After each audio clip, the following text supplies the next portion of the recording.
matters by which this act are required or permitted to subscribe to, Mr. Speaker. So, Mr. Speaker, the regulations will be compiled by the board, Mr. Speaker, after consultation with the minister, Mr. Speaker. So, Mr. Speaker, as I end, I think, Mr. Speaker, that there are certain things in this country that men should rise to a level of statesmanship. And I believe, Mr. Speaker, that if we understand that our role in this parliament as prime ministers, as members of parliament, well, senators, they sit at the behest of the prime minister, leader of the opposition. We'll understand, Mr. Speaker, that not everything that comes to this honorable house must be made a political football. Hopefully, you can to get some political mileage, Mr. Speaker. Mr. Speaker, when I was in opposition, we took some principled positions on policies relating to the government. I remember one of them clearly, Mr. Speaker. The St. Lucia Development Bank. I was in opposition, and I said that I don't think that the government should have gone this way. But I said to them, if it's your desire to go this way, have the bank properly capitalized so the bank can perform its functions, Mr. Speaker. We also, when we were in opposition, Mr. Speaker, we said to the government that when it came to borrowing, if the borrowing was necessary, we would have supported it. That was under Kenny Anthony. But, Mr. Speaker, to take a sovereign wealth fund and to poison the heads, the minds of the electorate, Mr. Speaker, on a bill that seeks to create one, put some money aside for climate adaptation. Two, create an atmosphere of intergenerational wealth.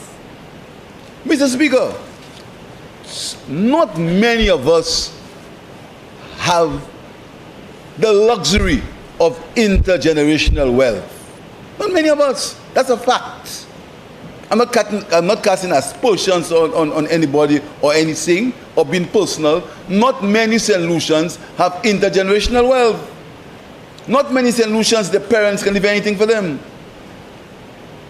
But for your parent, for young people in St. Lucia, to have in their minds that when they grow, they must leave something for their children, this is called intergenerational wealth. So you cannot have what the sociologist Beckford calls persistent poverty. And that's good. That is good reading, Mr. Speaker, for any student of sociology. It's a book called Persistent Poverty, where Beckford postulates that people, they born poor and they die poor. It's called persistent poverty, Mr. Speaker. We are saying that the country must set the example of savings. And you save for a particular purpose. In this regard, we are saying that savings is for climate adaptation and mitigation, Mr. Speaker. Mr. Speaker, I said there are 176 sovereign wealth funds, Mr. Speaker.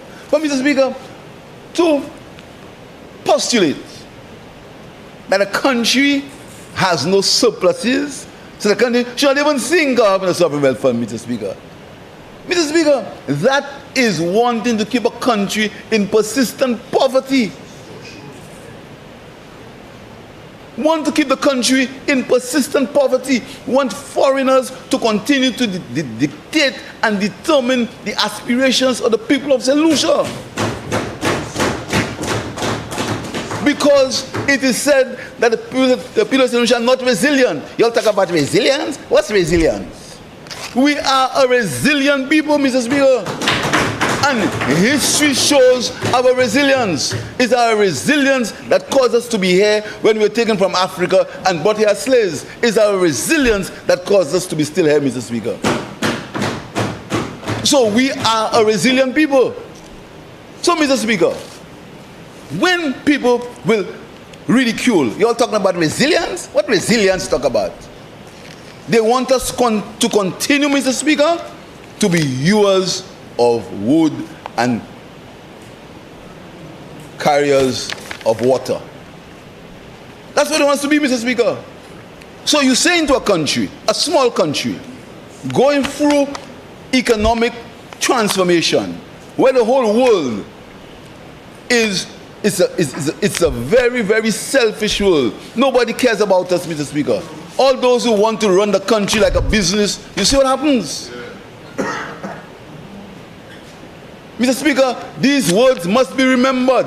The country must be run like a business. These were the words, not mine. All those who are pushing that theory, Mr. Speaker, they see what happens to countries when the countries are run as a business, Mr. Speaker. But, Mr. Speaker, we are saying that let the country have a culture of savings. Let the young people of this country decide that if they are making $20, save 50 cents. Don't spend all. Let's develop a culture of investment. And this is why, Mr. Speaker, in our next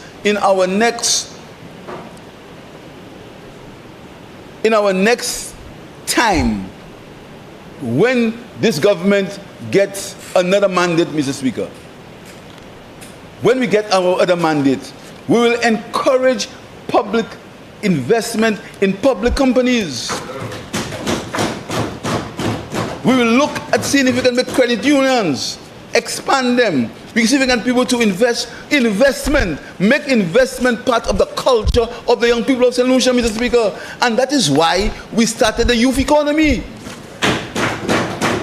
Mr. Speaker, that is the vision for our country. You start small. Not all of us have intergenerational wealth.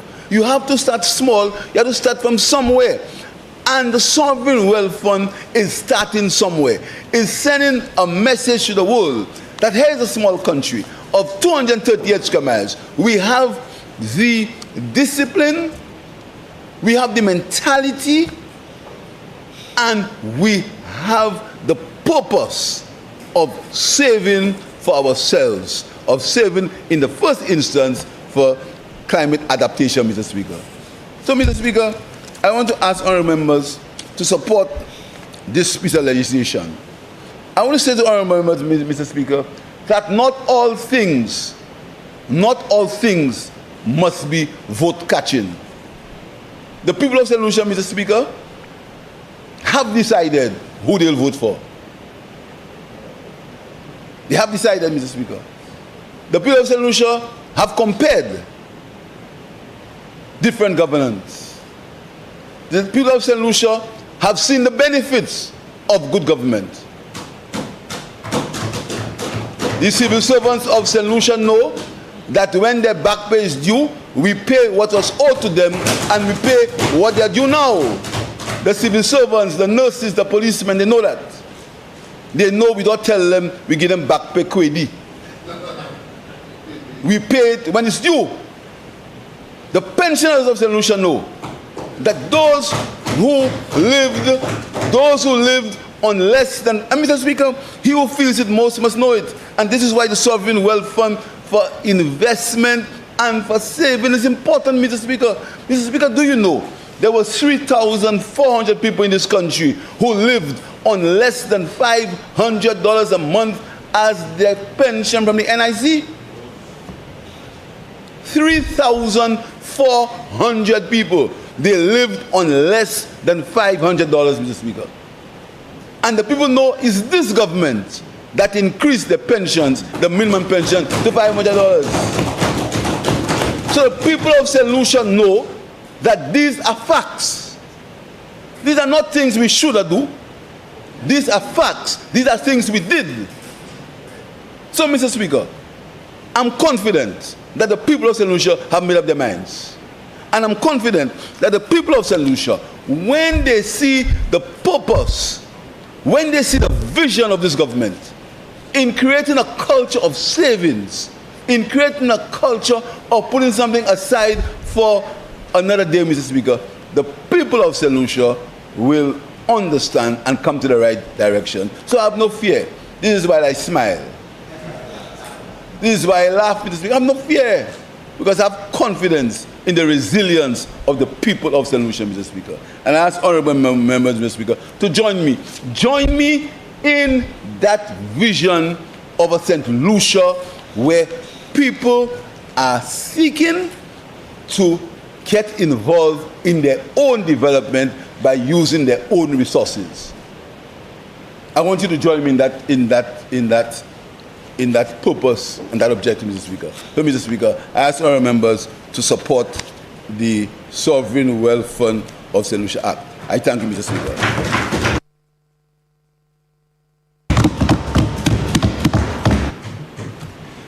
Honourable members, the question is that the Sovereign Wealth Fund of St. Lucia bill be read a second time.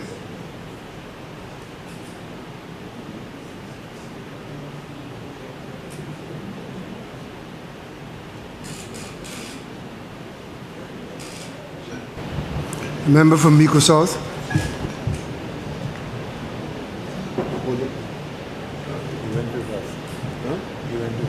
No, I'm going to use it. Can we just? You were fighting with something like that. I didn't want to do that. No, I'm not working on it. They made her pull it back.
Speaker,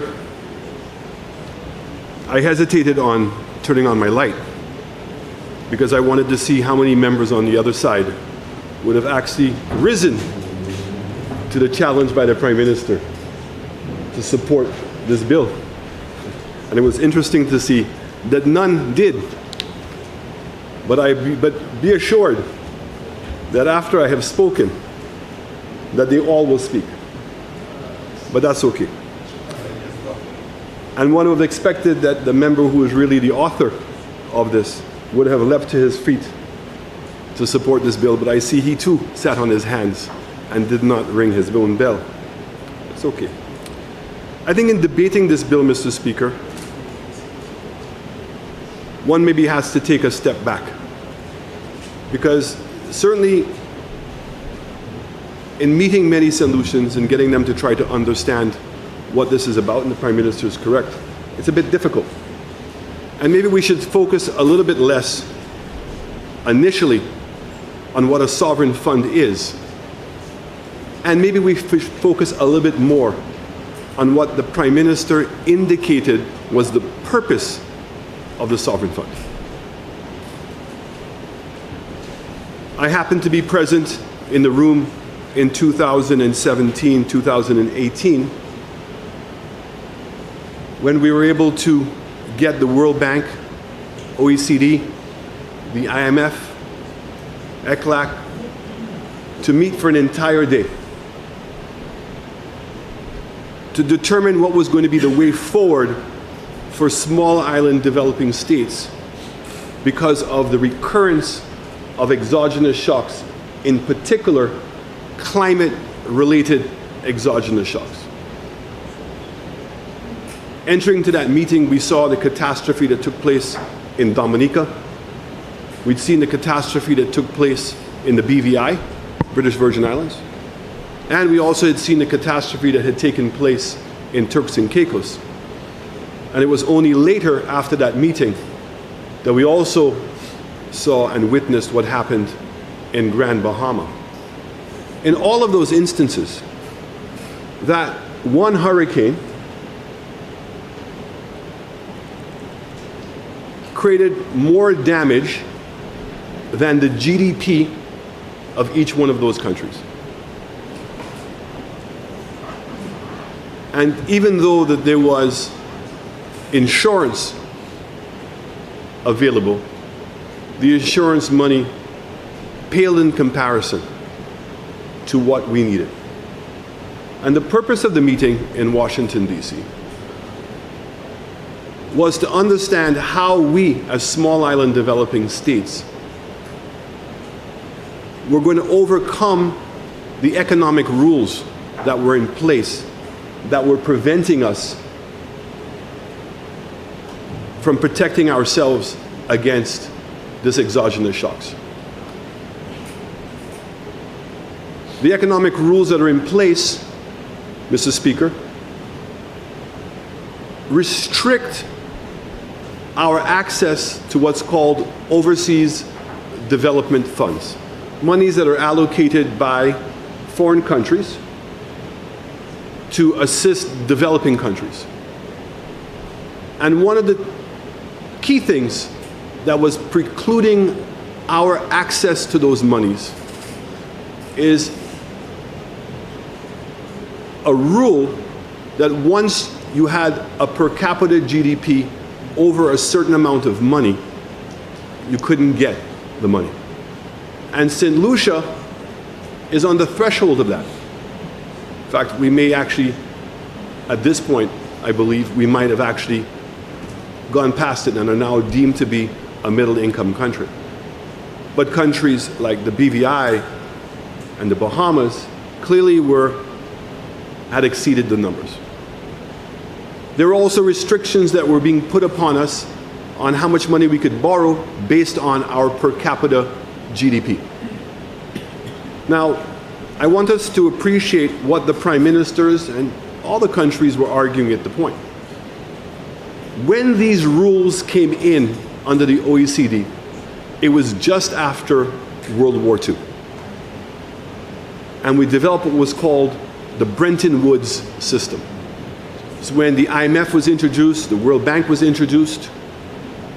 And at that time, the rules as to how these organizations could provide resources to countries, those rules were established in the late 1940s, early 1950s.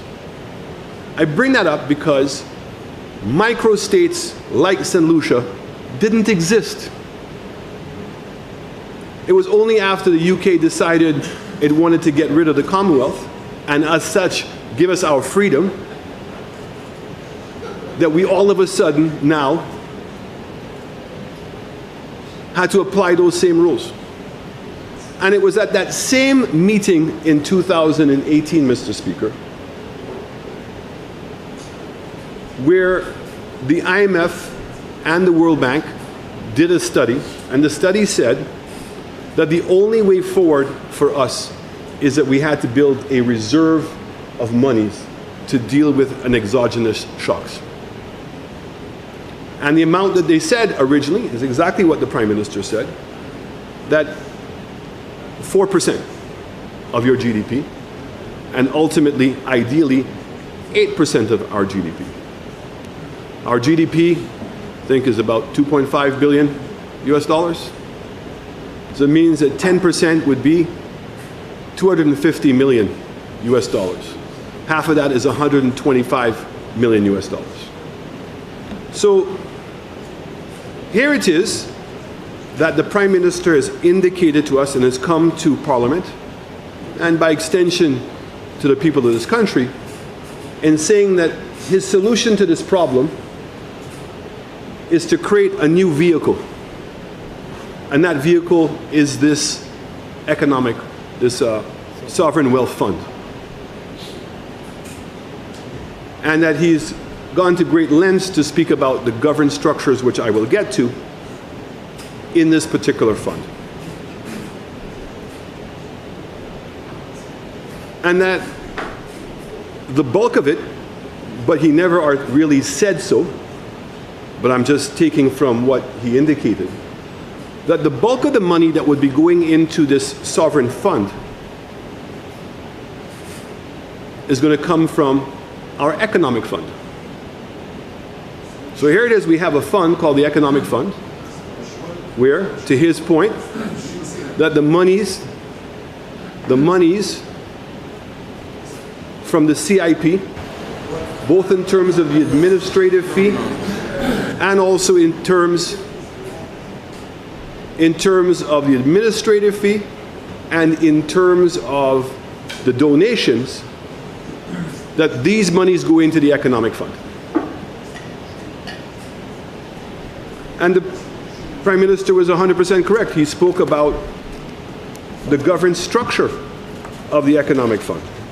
I believe I have that structure here. It's already a document in the House, but I'm happy to share it again, Mr. Speaker. It says the St. Lucia National Economic Fund Board will consist of the following people: the Director of Finance, who is the chairperson, the Budget Director, the Chief Economist, a representative from Invest St. Lucia, a representative from the Attorney General's office, and a representative from the private sector.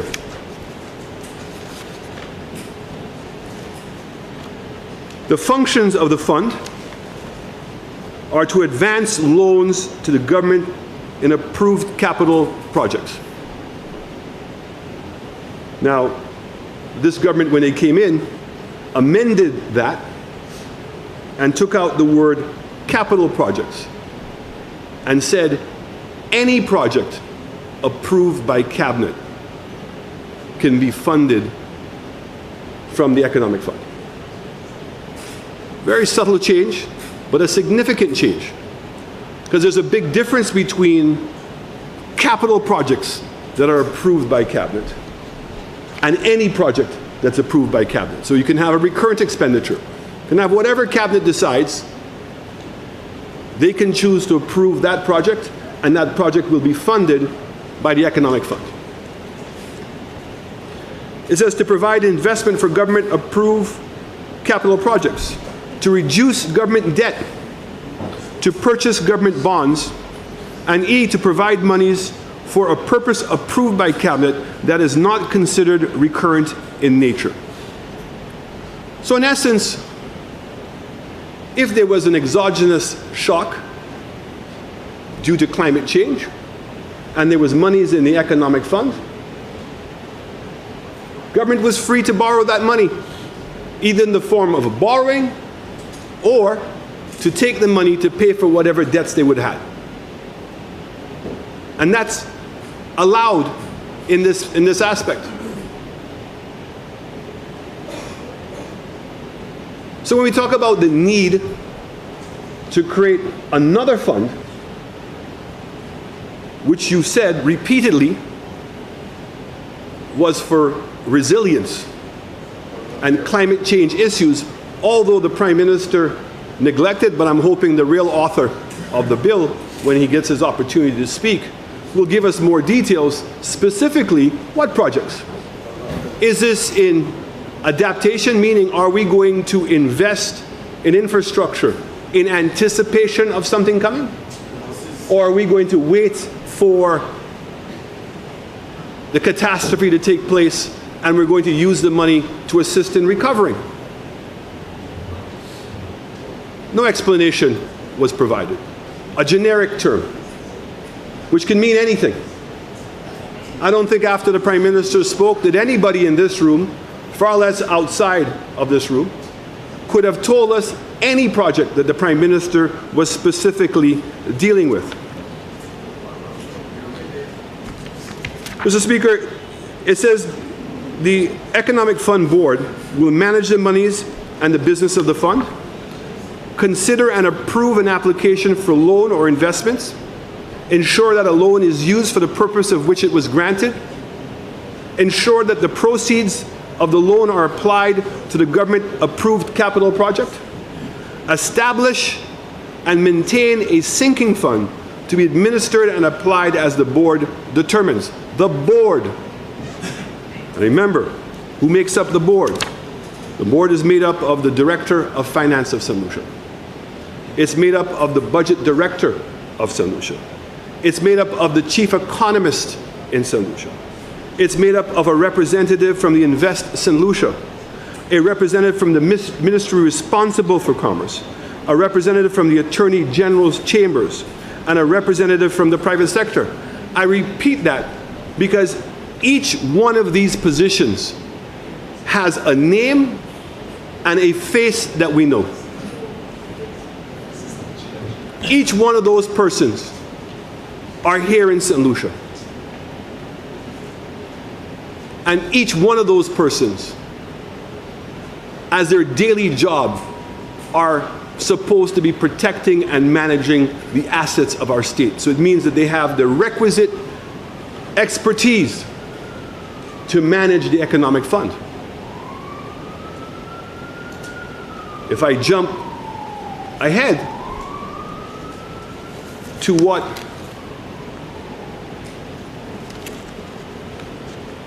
the Prime Minister was making reference to, and that is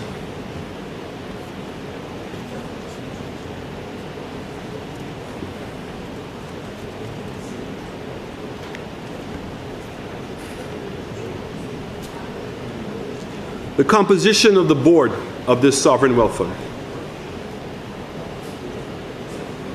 The corporate secretary, 9 members appointed subject to subsection 2.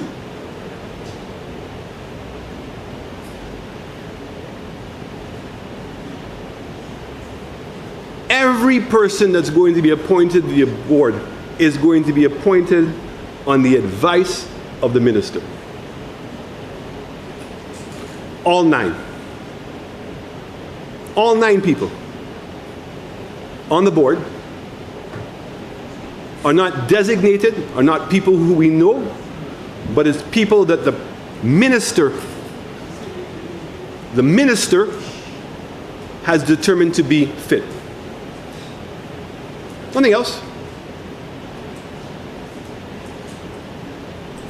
He is going to be, or she, is going to be the person solely approved by cabinet to appoint any of the board members. The corporate secretary is being appointed on the advice of the minister. Imagine. And the custodian, which I will get to later, is being appointed on, guess what? The advice of the minister. And the investment manager on the advice of the minister. So everybody and everyone that the Prime Minister has indicated is there to protect us and are going to be independent, all are generated from the same person, the minister. That's who's appointing them. The minister. Now, what's a sovereign fund? Prime Minister talked about the Santiago principles, which speaks about the establishment and the governance of any good sovereign fund. But if we look up in the dictionary, we'll see, because we have to keep it simple, it's a state-owned investment fund that invests in real and financial assets, such as stocks, bonds, real estate, precious metals, or alternative investments, such as private equity funds, or a hedge fund. They invest globally and are funded by revenues from commodity exports or from foreign exchange reserves. Very important. A sovereign fund is generally funded from extra revenues that you get from exports. And this is why the countries that have the largest and wealthiest sovereign funds in the world happen to be the ones that are exporting oil. Saudi Arabia, the Emirates, Norway. So when they're selling the oil, the money they're making from the oil, after they extract 10% is generally the number to help with government. The remaining amount of money goes into a sovereign fund. And what they do with that money is that they have investors that assist them now to make sure that they can grow that money. So they're not just keeping that money still, they're allowing that money to grow. But remember, when you now buy bonds and you're investing into hedges and equity funds, etc., you don't have readily access to that money.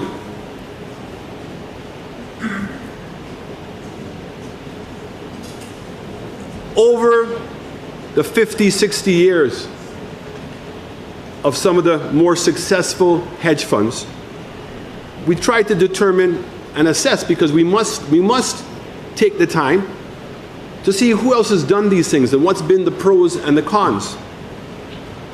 And the cons that have come out of sovereign funds, and I'll explain how that works, is high expense ratios and sales changes. Meaning that the persons who are investing the money for you, in this particular case, the custodian, who is going to choose who he wants or she wants to be able to make those investments, that the cost that they're going to charge you for those things are going to be very expensive. Sovereign funds tend to suffer from management abuses. Now you have to imagine, if you have a situation where all 9 board members, the corporate secretary, the custodian, and the investment manager, all those 4 entities who are supposed to be acting independently, but all of them have been appointed by the minister, is management abuses possible? I ask the question, and maybe that's a source. And also what it says, because again, in every aspect of this bill, we continuously see the minister's involvement. So what's the point of taking this money to say we're putting it into an independently, separately managed fund, when at every step of the way, they must seek the advice, of the minister. So ultimately, the success of the fund and the independence of the fund and the efficiency of the fund is going to depend on the minister's advice. That's what it's ultimately going to come to. Now, we've heard that the main purpose of the fund is to support investments in climate adaptation, climate mitigation, and the third one being sustainable economic development. All of those things can be achieved through the economic fund, of where the money is supposed to be. The money is supposed to be in the economic fund. And I'm going to get to that.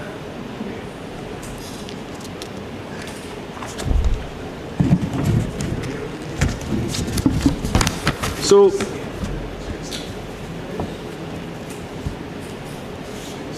when we go, first of all, and we go, Mr. Speaker,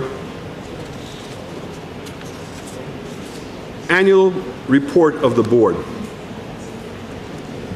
The board, 43.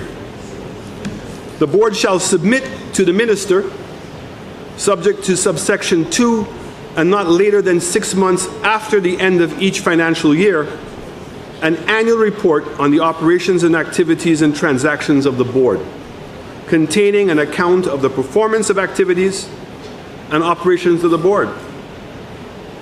Annual report under subsection 1 must be accompanied by the auditor's report. 3.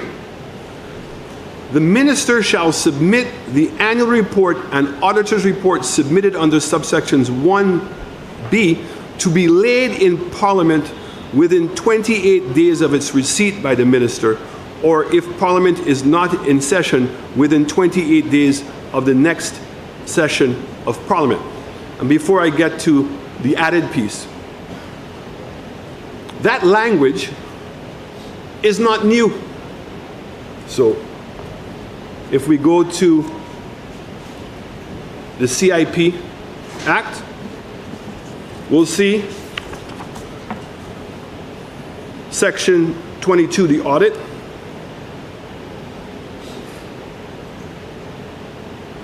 An independent auditor appointed under Section 22 shall not later than 3 months after the end of each financial year submit copies of the audited financial statement of the board and a report on the financial statement of the report. So the audit team, within 3 months of the end of the fiscal year, must submit a report.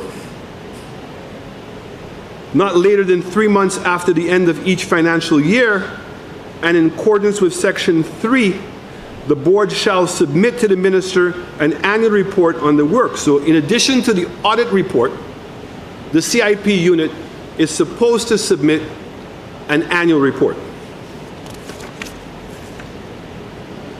And that report is supposed to be then tabled by the minister of CIP no later than 3 months after that.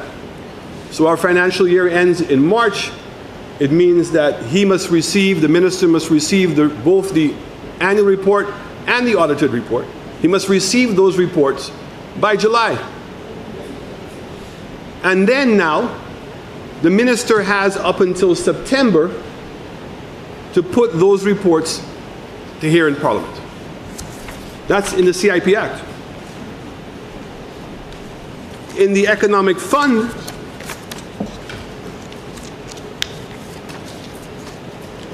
which is where the money goes, an independent auditor appointed under Section 17 shall not later than 3 months after the end of the financial year submit a copy of the audited financial statement of the fund and a report on the financial statement to the board. No later than 3 months after the end of each financial year, the board shall submit to the minister an annual report on the monies and the businesses of the fund for the financial year, and the minister shall not later than 3 months after the submission of the annual report lay the report in Parliament. So here it is. We have our own experiences. We have a CIP board dealing with billions of dollars.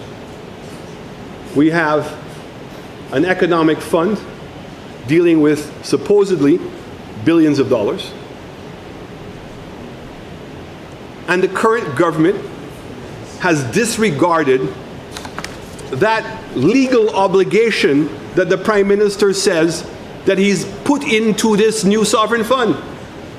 So if they're not following it on the economic, so in the case of the economic fund, there has never been a report, none, in 4 years, has not been put, a report has not been put in, period.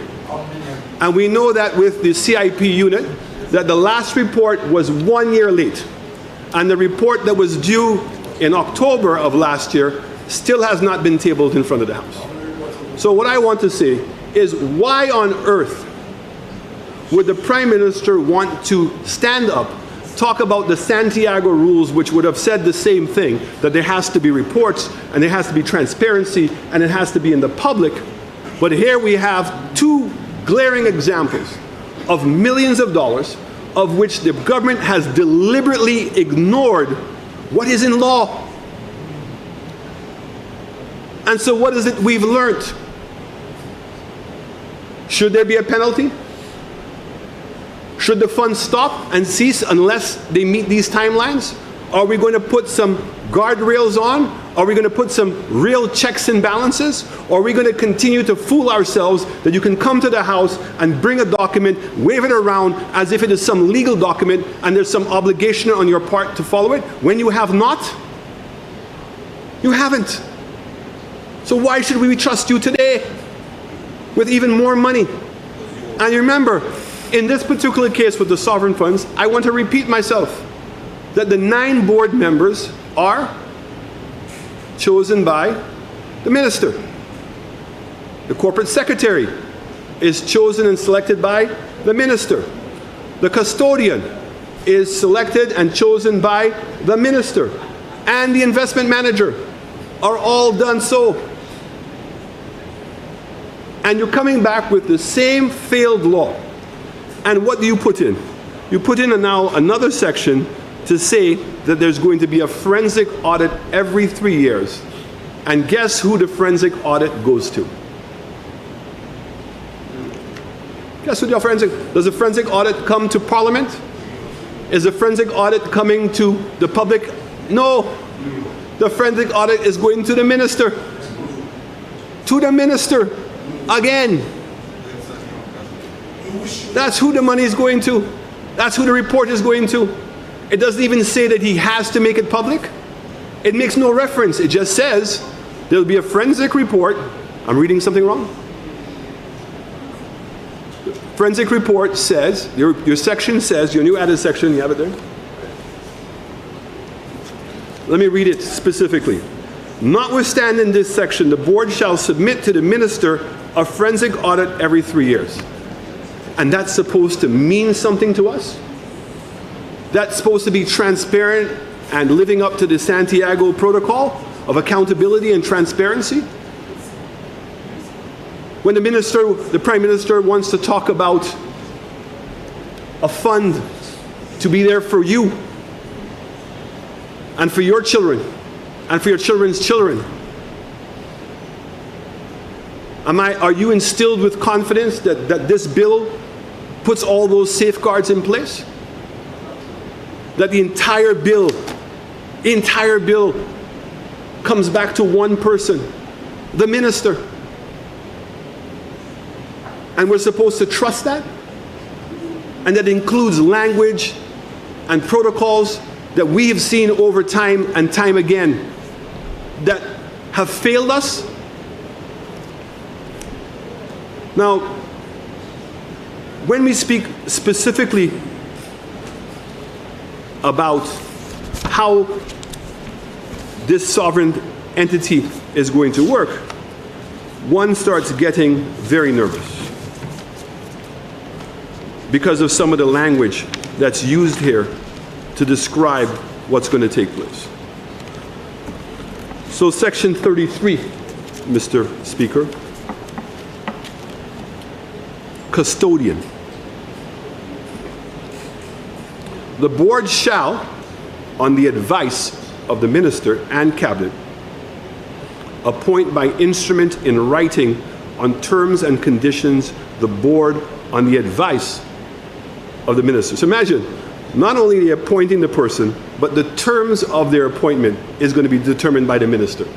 So who the person is going to be and the terms of what they're going to be are all being done by the minister. So I don't know what these 9 people are going to be doing, but anyway.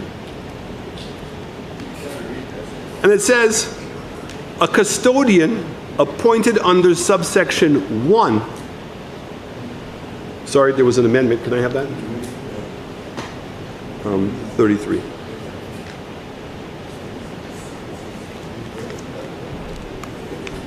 I want to make sure, because they've had this sovereign fund for all this time, and we were held up today because they were reprinting the sovereign fund. So again, I have a major concern that something as important as this was put in front of the House 2 weeks ago, I'm not so sure I've heard of any meetings with the civil society or with anybody to go through the details and presentation of the sovereign fund. Certainly the ones I spoke to this morning had not heard anything. And yet here it is, amendments were being made at the 24th hour and given to us. But that's okay. It says, a custodian appointed under subsection 1 holds the property of the fund in the name of the custodian. A custodian appointed, remember who's appointing the custodian? The minister. Holds the property of the fund in the name of the custodian. Think of that for a moment. That we're going to take hundreds of millions of dollars from the economic fund, where we know who the director of finance is, we know who the director of the budget is, we know who the chief economist is, we know all these people. We're now going to appoint 9 members that are going to be faceless, only known to the minister. And then the minister is going to select the custodian. He's going to advise them on who to appoint as the custodian. And then we're going to take the assets that we've taken from the economic fund, follow the money, taking the money from our economic fund, put it into the sovereign fund, and now we're going to put it in the name of the custodian. Not even the name of St. Lucia. What are the safeguards that we know?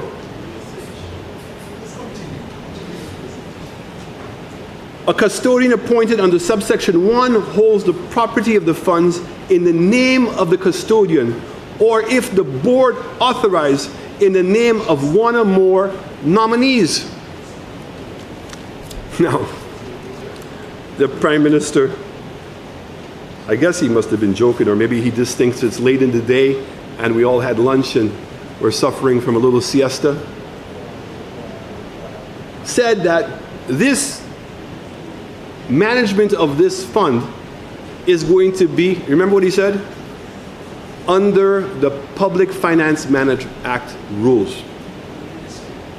But guess what? That only applies to the operating cost of the fund, because there's no Public Finance Management Act that would allow government funds, state funds, to be put into the name of an entity without having a bid process. Who's the custodian? How is the custodian selected? Are we simply just to trust the minister? Is the minister under certain guidelines as to how he is going to select this custodian? It says nothing. We must take it for its basic English meaning. That there are no guidelines. There's none. The minister simply is going to choose a custodian, and we're going to turn around and through a board under the pretext that this board is protecting us, and that this board is going to take this money and put it into the name of this unknown entity of which we, the people of St. Lucia, the people from my constituency, who would be depending on these resources to continue to see the improvement of their roads, to continue to see the development of their recreational facilities, to continue to see the development of houses. But instead of that money coming to them, we're going to be taking this money and giving it to a custodian selected by the minister himself. The functions of the custodian: to protect the fund assets and take all necessary administrative measures in relation to the custody of the assets, maintain internal control systems and records that clearly identify the nature and the value of the assets of the fund. Now, I want all of us to understand that the game is over. And people are getting much smarter about their money these days. And let us use the example. The example is the CIP, Mr. Speaker. is the CIP.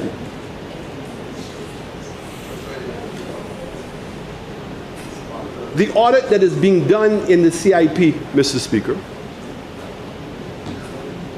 is only of the activities of the board. But the escrow account that was set up and where the money was supposed to go is outside of the purview of the audit and has not been included in any audits. Okay? I want to repeat that. The monies in the real estate program, which are supposed to be going into an escrow account, those monies are outside of the audit. And I smell a rat. So I look back. What does the audit report say?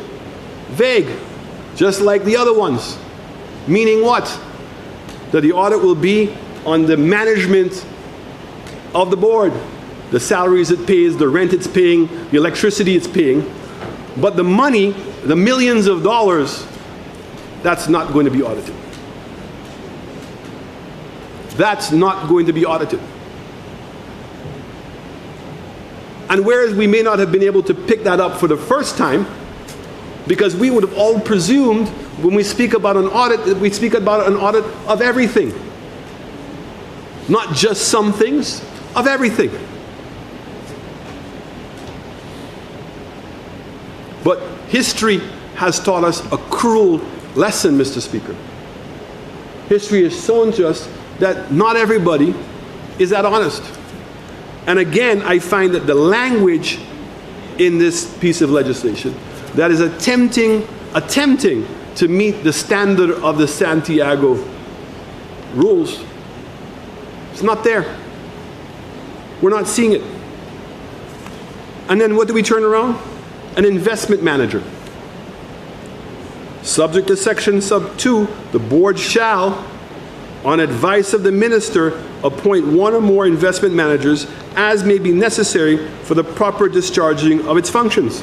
So again, Prime Minister, they're speaking about that we have a board, we have a corporate secretary, we have a custodian, and we have an investment manager who are supposed to be acting independently and are supposed to be the checks and balances. But when you put it all out, we realize that it's one person appointing all of these people. One person appointing all of these people. Now, the member from Castries East, the Honorable Prime Minister, the Minister of Finance, gave us a number, $110 million.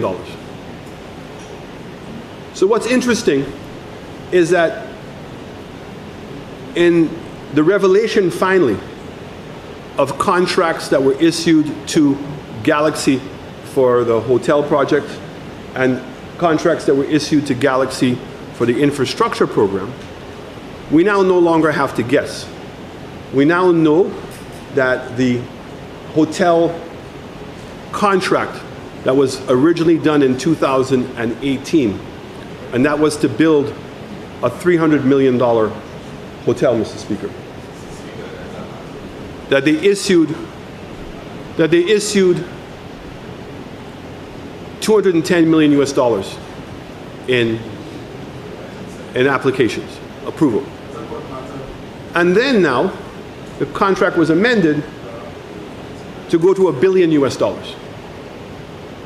And in the case of the infrastructure program, a contract was issued where the minister, in essence, engaged, I'll use the language, Galaxy, to do $100 million US dollars of infrastructure work. And in turn, was going to let them sell $600 million US dollars of CIP citizenship programs. Now, let's just take the number of 11,000. And even if we discarded for the moment the donation that on the infrastructure program, the 100,000 US that was supposed to come to the government of St. Lucia, of which the minister in the contract allowed Galaxy to collect themselves. Didn't have to come to the state. So just 11,000, and if you take on average $20,000 in administrative fees. Now, I wish I could take the 20,000 US from the hotel project, but in the hotel project, the minister, in his wisdom, chose to make Galaxy a promoter. And making them a promoter paid them a commission which was equivalent to the administrative fee. So we should have gotten, on average, 20,000 US dollars for 5,000 files. 100 million US. And then on the infrastructure program, we should be getting, on average, 20,000 for 6,000 files, 120 million US. 220 million US dollars is what should be in the economic fund. Should be. And as I said to you, that's not including the 600 million US dollars that we should have gotten that we didn't get because it wasn't required for them to give it to us. So even at 220 million US dollars, you heard it for yourself. The Prime Minister said that in the first instance, if we could have $110 million in a fund somewhere, that would make up what the IMF and the World Bank and all the economists around the world have been advising us. Where is it? Where's the money? Where are the funds? And if in fact the funds are there, and maybe they are, they've just not been reported, I don't know, because we've not seen the annual report. And the annual report that we're going to get is only the annual report from March of 2023 to, sorry, from April of 2023 to April of 2024. So what's happened between April 2024 and now, we don't know. And we don't even know what happened the year before because the Act required them to bring this to the House, and they have not. But mathematics and simple numbers tell us that there should be at least 220 million US dollars. So is the Prime Minister intending to take 110 million US dollars and putting it into the sovereign fund?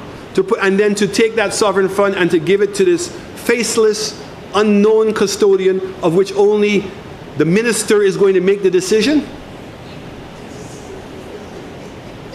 Because that's what the legislation says. Right? That's what it says. That's what it says. It says the board shall, on the advice of the minister and cabinet, if you want to stand on a point of hallucination, be happy to. No, you have to sit down at my leisure. No, if you want to write, Mr. Speaker, if the member from Castries South wants to stand on a point of hallucination, I'm happy for him to do so, and I will sit down and give him the time to explain. Okay, so then I will continue to read what is written, and I will allow anybody else to understand it. And it says, the board shall, on advice of the minister and cabinet, appoint by instrument in writing on terms and conditions, the board, on the advice of the minister and cabinet, determines a custodian of the fund. Where is the guardrails to say that this is going to go out to tender? Who is the best custodian? Who is this custodian? Who is this person that's so lucky?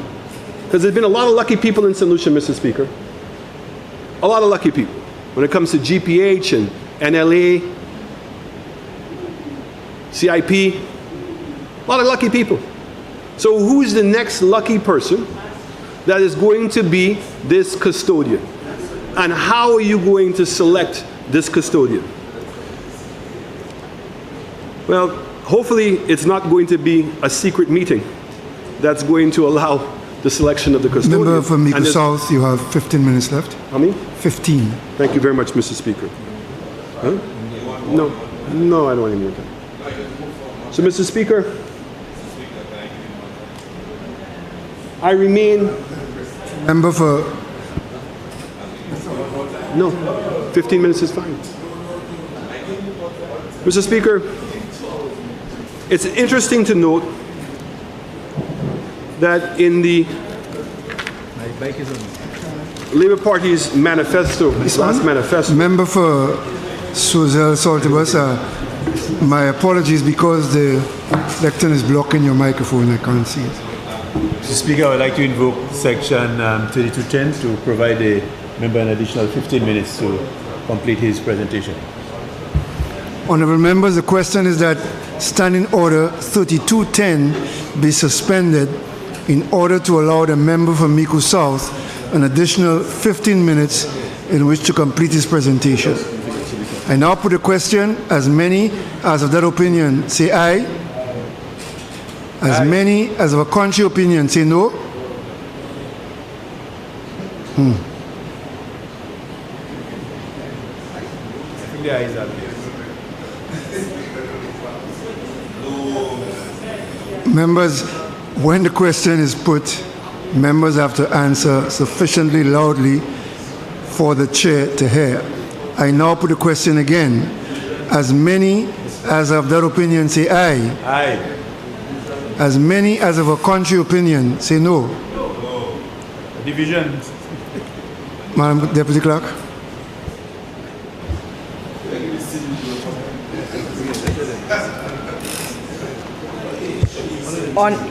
Honorable Virginia Albert Poyot, how do you vote? No, you have to say the mic, please. Mic. Members, a wave of the hand is not enough. Please put on your microphone and state your position. Honorable Virginia Albert Poyot, how do you vote? No. Honorable Cancel is not there.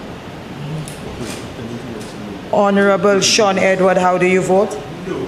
Mic, please. No. Honorable Bradley Felix, how do you vote? Yes. Honorable Richard Frederick, how do you vote? The answer presupposes his first desire. He said it one more time. I vote no in his interest. Honorable Wayne Girard, how do you vote? No. Honorable Joachim Henry, how do you vote? No. Honorable Dr. Ernest Healed, how do you vote? No. Honorable Emma Hippolyte, how do you vote? No. Honorable Moses Jabatis, how do you vote? He said he did not want any more time, so I join him to say no. Honorable Jeremiah Norbert, how do you vote? No. What? No. Honorable Philip Joseph Pierre, how do you vote? I vote yes.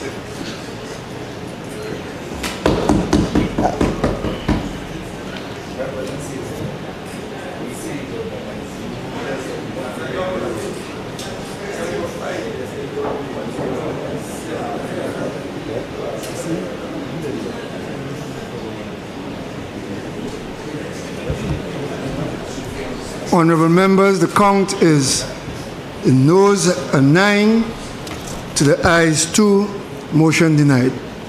Please proceed. Thank you very much, Mr. Speaker, and I say thank you to my colleagues. Mr. Speaker. Remember, you will get the additional time that the division took. Thank you, Mr. Speaker. Mr. Speaker, I want to further enlighten everyone as to the problems that we have. Is my mic on? It's on? And that is the member from Castries East again said, and we hear these terms, it's important for us to understand what these terms are, that this is a body corporate. that's being established. Very, very clear words, which has their own meaning. And a body corporate is its own entity.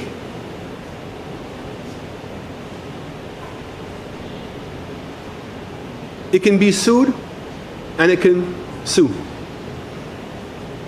Very clearly, its own entity. Now, the economic fund, when it was set up, was deliberately set up to be outside of the government accounts.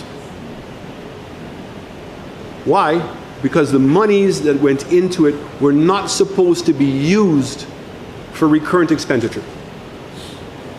So we see St. Kitts, Dominica, Grenada, and to some extent Antigua, over the years were using a substantial amount of their money from their CIP earnings to pay for recurrent expenditure, to pay for salaries and to pay for utilities and to pay for those kinds of things. And now that the CIP program in St. Kitts has been hampered by the revelation that there has been discounting, illegal discounting. And in fact, that government now is attempting to go after persons who had their citizenship approved and requiring them to provide proof that they paid the right amount of money. And all of the scandal that has been associated with the program, the sales of CIP in Antigua have diminished, and as a result of it, there's been a substantial increase in debt in St. Kitts. And sadly, the money that they're incurring in debt is to pay for recurrent expenditures. And it's for that reason that the Economic Fund was established outside of the government fund, the consolidated account. But the persons that were on the board of directors, the director of finance was on the board of directors. The head of budget was on the board. The chief economist,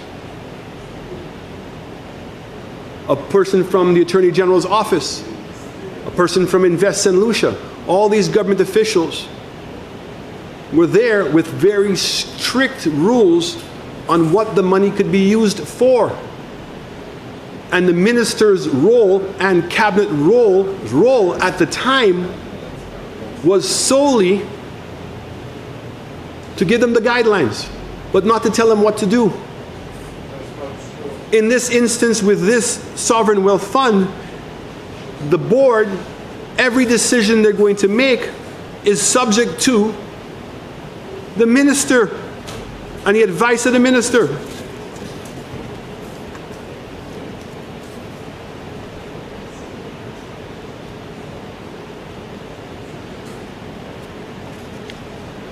Everywhere you turn. Mr. Speaker, can I just, Member Castries, on a point of order, Mr. Speaker. Yes. I mean, Mr. Speaker, we have decided that we're going to allow the honourable member to speak freely.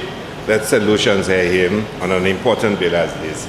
But he has been persistently misleading and spreading untruths. So can I just read, Mr. Speaker, to show how he's misleading the House? Because he's saying how under the National Economic Fund there were specific guidelines as to how money should be given and that the ministers are not involved. Let me just read from the National Economic Fund, section 12. The board may, after consultation with cabinet, grant or refuse an application made for a loan. Now, it says the board may, after consultation with cabinet, grant or refuse. How is it that ministers and government, and I mean he's been doing that throughout, which is why he did not get more time. Because we want you to stay on script, speak about the welfare, the fund, and let solutions hear what you have to say. We will answer you. But you do not have to persistently, and I will stand up and systematically point out all the misinformation that you've provided. But this one, you're getting a little too far. Your time is running out. I would really appreciate if you just at least stop misleading the House on this one. Proceed. Mr. Speaker, I'm so happy for that intervention because that would save us all a lot of time. You know, legal language is very, very important. There's a big difference between advice and consultation. Big difference. It says the board, after consultation, may, not shall. So it means the discretion is left to the board. To the board. Not the minister, but he's talking about the economic fund. Exactly the point. Why is it not the same way?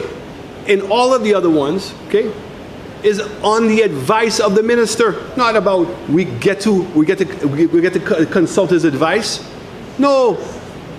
The advice is you hire this person, and that's the person you're supposed to hire. That's what it says. Member from Mico South, you have 5 minutes left. Thank you very much, Mr. Speaker.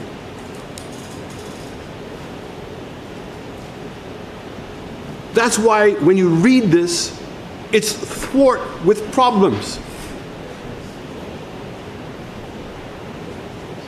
It has all kinds of language to take away any accountability. And remember, the purpose of bringing up the Santiago rules is to say that this is going to be and stand the litmus test of standing up to that, of transparency and accountability. But the language in here is not protecting the interest of the people of St. Lucia. It's not ensuring that the monies that are being generated through the CIP funds, and you know, I'm happy that the minister brought up section 52 of the current act. And it says the assets of the fund shall not be used. So is the assets only money? Is there something else that they're suggesting that's being put in here that we don't know about?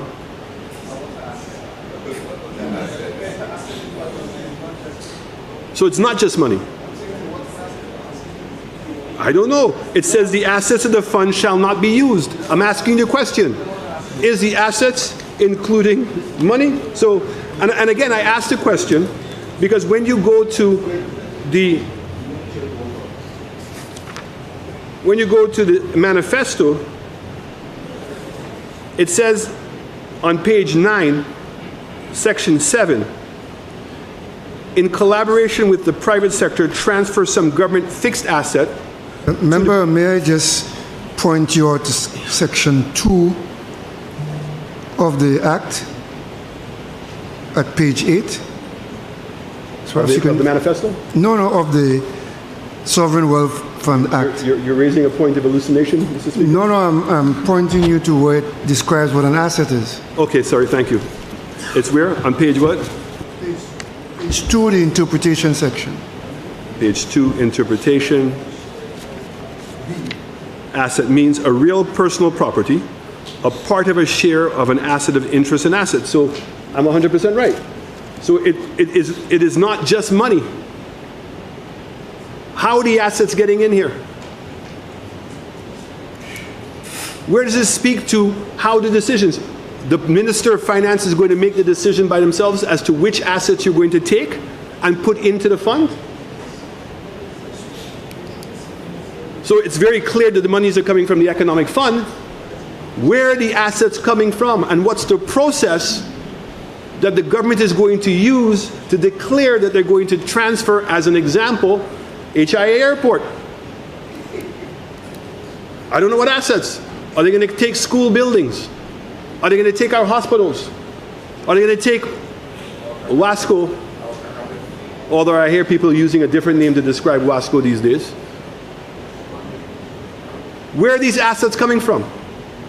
And then it goes on to say, and very interestingly, the fund shall not be used to provide credit to the government. So it means whatever assets we've put in, or whatever money is in, it cannot be used, I assume, as a loan to government, or any public enterprise, the statutory bodies, or to any private sector entities or any other person and entity. B, as collateral for debts, guarantees, commitments, or other liabilities of any other person or entity, whether public or private. But it speaks to what it cannot do with government entities, but it has no restrictions on what those assets could be used for the fund. So can the fund turn around now and leverage those assets for the fund? And the justification for that is the money that you were ever going to leverage it for is now going to be put in? That's very unclear. I get it that it says you can't use it to help any government entity, but it in no way restricts the fund from using those assets to benefit the fund. And I say that because in a previous cabinet, which the member from Castries Central was in as well, there was a proposal to establish a sovereign fund. Member for Mico South, you have 1 minute left, so you may begin wrapping up. That a sovereign fund was going to be established by another Robert. We have had 3 Roberts in our lives: Robert Lindquist, Robert Ainsworth, and Robert Wentworth. And one of those Roberts was going to establish this fund in which we were going to put all the assets in, and then they were going to leverage the assets out. And the member from Castries Ancillary was actually working for one of those, Ancillary and Canaries, was actually working at the time with one of those entities. And I heard from the Prime Minister glowing reports as to how much time the member has been spending in England, where this one Robert also lives, in putting together this fund. So has the government already predetermined who is going to be the custodian of this fund? How can it be that we're coming to the House today and there's no processes being put in place, no guardrails being put in place? So, Mr. Speaker, in wrapping up, I have to say that we already have an entity called the Economic Fund. I wish there was greater clarity, Mr. Speaker, on how much money is in it. We certainly can calculate based on the contracts that we've received that over 11,000 files were issued, and therefore 800 million US dollars ought to be in the fund, right? I'm glad the Prime Minister can laugh about it. I certainly don't find myself laughing about it at all. 800 million US dollars. I can't even begin to think of the number of houses, the number of roads, the improvement in our healthcare services, improvement in our sports, and being able to have more than the amount of money that the World Bank and the IMF would have designated to be put in a fund to deal with exogenous shocks, particularly with what's going on geopolitically in today's market. There's another storm brewing, and there's going to be need, I'm sure, for us to have to draw down on that fund. So, Mr. Speaker, I'm sorry that I'm not able to acquiesce to the Prime Minister's request in that I support this, but I'm certainly available always to sit down with them and to see how we can make sure that we tighten up on the legislation here, and to bring the necessary resources to the table so we can make sure that we do something that does work in the best interest of people. But I dare to say, Mr. Prime Minister, and to my other colleagues, as this document is written, I think it fails that test. And I'm clearly not understanding what added value that this fund brings that we cannot obtain already from the Economic Fund. I thank you very much, Mr. Speaker.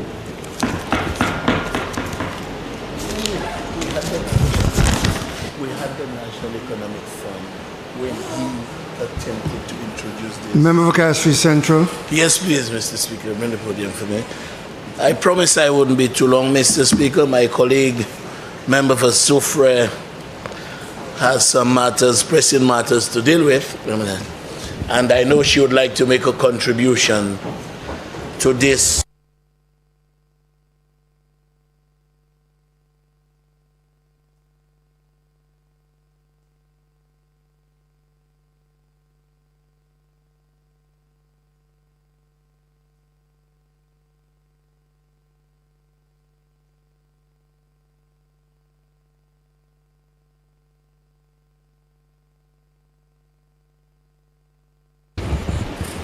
Mr. Speaker, for one, for more than an hour, I really thought we were dealing with the National Economic Fund. That is what I thought we were dealing with, because provisions are made within this current piece of legislation to capitalize the Sovereign Wealth Fund, if necessary, by the National Economic Fund. But the member went on and on, Mr. Speaker, as though we were dealing with the National Economic Fund, and was audacious enough, Mr. Speaker, to have said, why is it that we are having or introducing a sovereign wealth fund when we have a National Economic Fund subsisting? Well, you see, Mr. Speaker, it is the same question I would have asked him in 2017. Because in 2017, and he kept talking about a meeting of 2018, but the draft is 2017.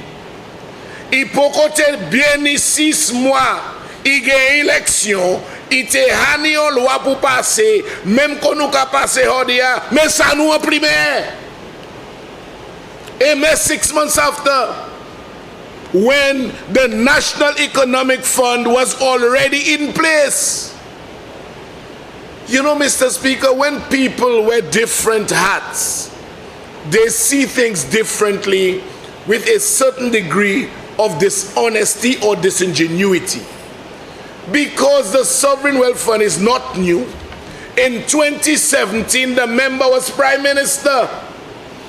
The member was Prime Minister when he attempted to introduce the very Sovereign Wealth Fund, which he now is discounting because of the existence of the National Economic Fund, which was there at that time already. So what's the difference now? The difference now is because he's no longer Minister of Finance. That is the difference, and I'll tell you why. I will point you to the variances, Mr. Speaker, of what currently obtains and what was proposed in 2017. He keeps talking about, Mr. Speaker, the board and transparency and safeguards. Mr. Speaker, I love transparency, but it is that very member who at a summit of the Americas meeting said that when transparency is so cumbersome, and permit me to paraphrase, when it is so onerous, you can dispense with it. Today he's bold enough to talk about transparency. I want to jog his mind again, Mr. Speaker. The National Economic Fund, when it was passed, it was mandatory that the Minister of Finance comes to Parliament to get approval to spend out of that economic fund. He led, Mr. Speaker, the amendment to that legislation, which no longer makes it necessary in the interest of accountability and transparency to come to Parliament to get approval. And today he talks about transparency and accountability. Mr. Speaker, I've never heard those kinds of nonsensical arguments. I've never heard of them, Mr. Speaker. Mr. Speaker, let's talk about the board a bit, very quickly. The board. And let's look at what obtains in this act. In this act, Mr. Speaker, Section 6. The board, and there are various qualifications. A holder of a degree in economics, finance, accounting, law, or relevant degree, has over 5 years experience, has over 10 years post-qualification professional experience. That is what currently obtains to become a member of that board now. His board, in 2017, Mr. Speaker, let me tell you what the proposal was insofar as the board is concerned. Persons of recognized integrity, competence, in finance? Who is competent in finance? That is subjective, Mr. Speaker. It is subjective. The law now is objective, and that is something that can be determined as a matter of fact, not as a matter of opinion. Represent the diversity of persons, are not members of the civil service, are not convicted of a crime. So even the former member of Castries Southeast could have been on the board because they have not been convicted of a crime, with no kind of qualifications. And for him to stand here today, Mr. Speaker, for him to stand here today and to denounce and to criticize a piece of legislation which replaces that with professionals is disingenuous. That is what it is, Mr. Speaker. And he goes on, Mr. Speaker, he talks about the minister. The minister. Mr. Speaker, I want to refer, and I can make it a document of the House, the draft 2017 Sovereign Wealth Fund Act, which was tabled while the member was Prime Minister. And it says here, Mr. Speaker, and I want you to listen carefully, interpretation under section 2, and it goes on to describe the fund. At 2A, it says it describes a joint venture agreement. Hear this well, St. Lucians. Moi v'les écouter bien. And we will compare that with what obtains now. An agreement between the government and a statutory body, or other public contracting authority, and a private party. A private party. And you know what, Mr. Speaker? It goes on to say, his draft legislation goes on to say, public resources may be transferred or made available to private parties. Moi vle di sa kweyol. Moi vle di sa kweyol. His draft legislation said, Mr. Speaker, that the assets of the government and the people of St. Lucia could have been transferred into private hands. That is what it said, Mr. Speaker. And the minister means minister responsible for finance.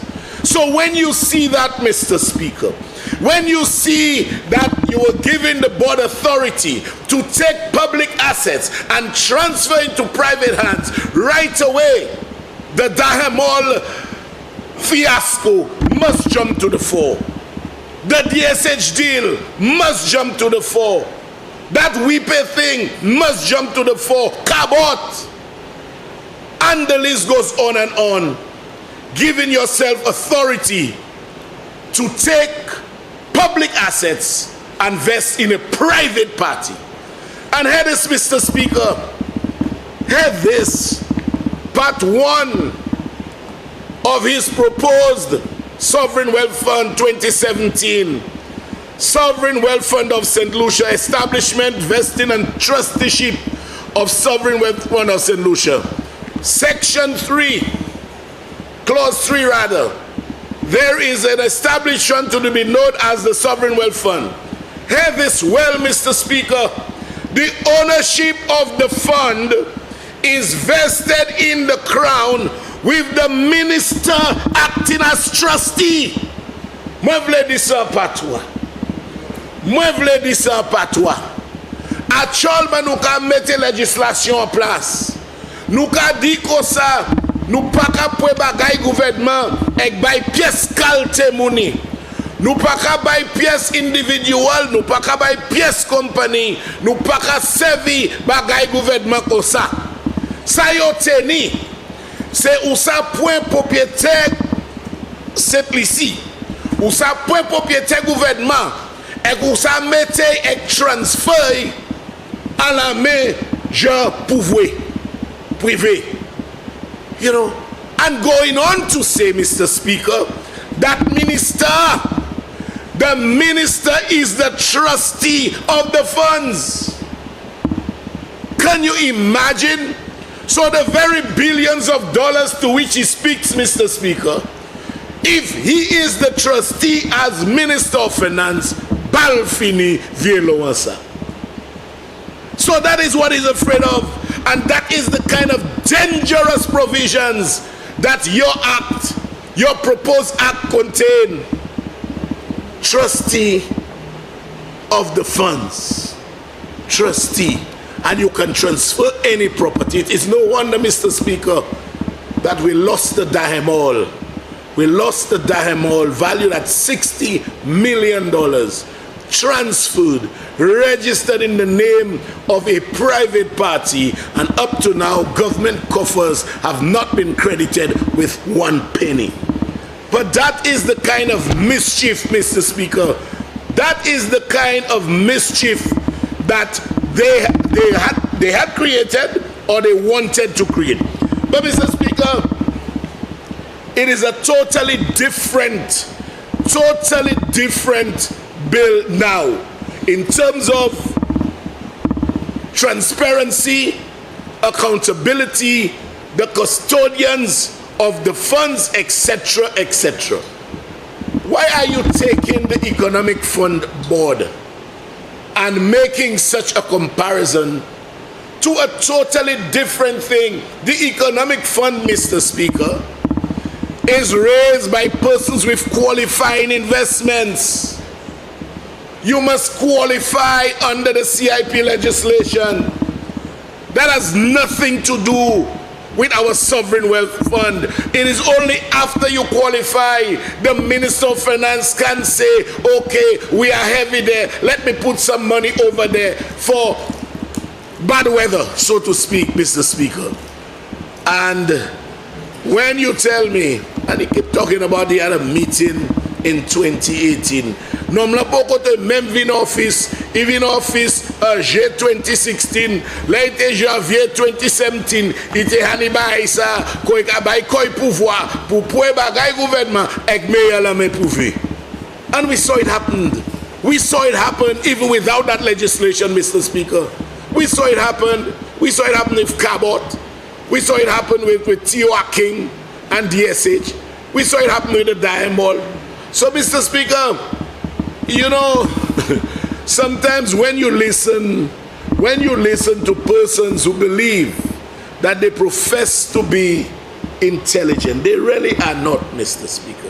They really are not. And this is nothing short of a piece of legislation, as the Prime Minister quite adequately explained, to create generational wealth and to ensure that in the event there is a catastrophe, natural or otherwise, that we don't have to depend on CDB or IMF or all of those institutions, most of which take an extraordinary length of time to respond to your emergencies.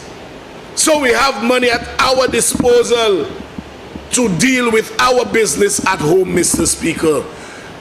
When I hear all that kind of nonsense, Mr. Speaker, I felt it was necessary that, one, he introduced his sovereign wealth fund long before ours. Two, he gave himself all the authority to transfer property into private hands. Three, that is not permitted under the new legislation. Four, the way the board is selected, it's a board of professionals. He just talked about once you don't have a conviction and anybody else. So anything else. So, Mr. Speaker, you are dealing with chalk and cheese here. And I have to say, given the purposes of this fund, I have absolutely no doubt, Mr. Speaker, that it will meet its purpose. And in the next 10 years or so, all of us would have relished the opportunity of being part of this debate that would ensure that the security of St. Lucia and our ability to respond to natural disasters that were unforeseeable, we can meet the responses with minimal delay, Mr. Speaker. And sometimes, in a lot of instances, you need that to bring the country back to a degree of normalcy. So, with this short contribution, Mr. Speaker, I rest my case with total support for the bill. Thank you.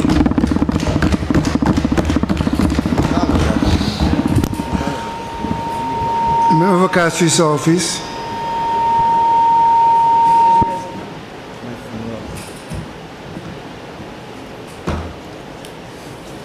Thank you very much, Mr. Speaker. Mr. Speaker, I rise in support of the bill that before us, the Sovereign Wealth Fund of St. Lucia Act. But Mr. Speaker, permit me and grant me leave to just convey my condolences to 4 friends and stalwarts in the constituency of Castries Southeast: Dorothy Thomas of Cooleytown, Terence Edward of Wavin-Poisson, Russell Thomas of Cooleytown, and Mifa or Louis Etienne of Wavin-Poisson. These 4 individuals, Mr. Speaker, if I had my way, I would pen on the tombstone. They raised the scarlet standard high, and within its shades, they live and died. Mr. Speaker, and a more important and the substantive contribution have to do with the piece of legislation that is before us. Mr. Speaker, I really want to briefly support it from the perspective of the socio-economic realities of St. Lucia. Mr. Speaker, but I cannot help but to do what I really hate to do, is to describe what the member for Mikod South did a few minutes ago. And his presentation reminds me of someone dressed with a cowboy hat, cowboy clothing to a Western dance, and when he got there, they only played reggae. He announced what he was coming to do, but what he found here was something completely different. So honestly, that's what he reminded me of. Somebody dressed with large cowboy hat, the belt in his waist, his boots, to come to dance country and Western, but they only played reggae for the night. That's as best as I could describe him. But Mr. Speaker, just to remind us that there have been a few funds, and one of the funds that I reflect on and I need to remind us is the NIC. The NIC met tremendous opposition in establishing it, and today it is $2.2 billion strong as our main social protection system. Mr. Speaker, my support for the Sovereign Wealth Fund, and of course, I heard the member, he spoke of other funds, but I know we have the St. Lucia Social Development Fund, the National Economic Fund, and of course, before we had SSDF, we had the Poverty Reduction Fund, and these were vehicles established to transfer and to impact the social landscape and to bring relief. But none of those funds stand as strong as the NIC, as our main social protection support. Mr. Speaker, the Prime Minister spoke about how stubborn generational poverty is. And I would love to accentuate this point. And this morning I was happy when I met 2 of the students and I was introduced to them. I shared with them, I was introduced as the minister responsible for poverty reduction. And I told them that I was not only responsible for poverty reduction, but also to reduce vulnerability to poverty. Mr. Speaker, we have a poverty line established at approximately $500 to $600 monthly.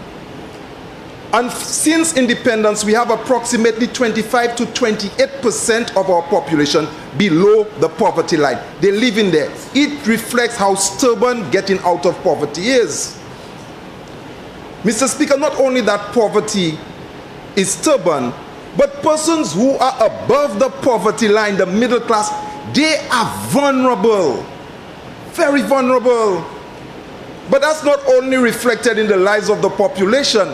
Our society, our island reflects that vulnerability, and we saw it at COVID. Had there been a sovereign wealth fund to respond to when COVID hit, the former government would not have been at this largesse of borrowing to the extent that it had to take the skill of this Prime Minister to bail us out. A sovereign wealth fund is very important, especially at this time. Mr. Speaker, the cycle of poverty is clear in the lives of many St. Lucians. I speak to individuals and I understand it. Not that we cannot survive. And when I speak of poverty and vulnerability, I am not speaking of persons who are generally unhappy, because even while we are struggling, we learn to live happy lives and adapt to the situation. We do that. But Mr. Speaker, when the hurricane hits on a category 5 hits an island like Dominica, see what happened. The entire wealth of the country by its GDP was wiped off completely. And who suffered? And I remind members, Mr. Speaker, I was on the ground. I was on the ground, Mr. Speaker, and remember I was on the ground. You're there too. And we saw how quickly some people responded, but we also paid attention to how the middle class and those persons who contribute to the wealth and stability of the economy, how they stayed behind and languished. The leader of the opposition mentioned the issue of these events. But I support, in support not of what he said, but the purpose of this fund. It is to support investment in climate adaptation, climate mitigation, and sustainable economic development. One of the major shocks that reduce or makes the middle class vulnerability are these events, hurricanes, earthquakes, those natural disasters. Because, Mr. Speaker, there is a relationship in the economy between the working class, their livelihoods, and how they consume, and how they support the lower class. So when the hurricane hits, and Mr. Speaker, you can no longer go to work, you cannot work, go to the bank, WASCO can no longer employ you, you are unable to provide employment for your babysitter or the ones who come to provide support for you at your house.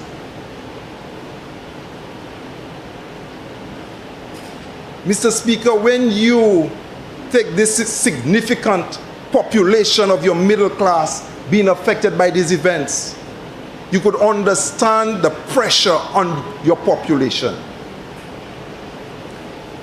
The NIC is not adequate to respond to all of these events at this time. And Mr. Speaker, I know that other persons will respond to some of the statement made. But one of the beauty of the Sovereign Wealth Fund, as described by the Prime Minister, is that whereas the former minister was able to go into NIC and get loan to give to a foreign entity in the name of carbon, that would not be, he wouldn't be able to do that in the Sovereign Wealth Fund. He wouldn't. And this Prime Minister has had to find ways of paying back monies withdrawn out of the NIC. But Mr. Speaker, I've been going around making some small presentations to young people on the issue of generational wealth on my own. Some of the things that I've said to them, Mr. Speaker, I will briefly mention it. Mr. Speaker, the stubbornness of poverty and the ills of poverty, it is systemic. It is documented that generational poverty is systemic. The very system that we rely on doesn't always get us out of our situation for obvious reasons. You buy a house, you take a mortgage, and by the time you're about to finish pay it, you either get a stroke, a heart attack, you're unable to go to work, God forbid, all of what you have invested now is at risk.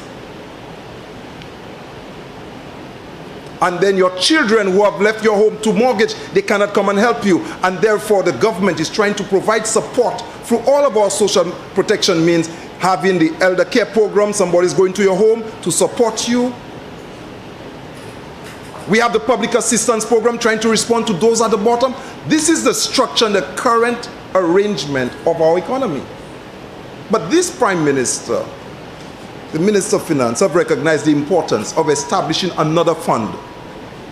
And it is different to the NIC.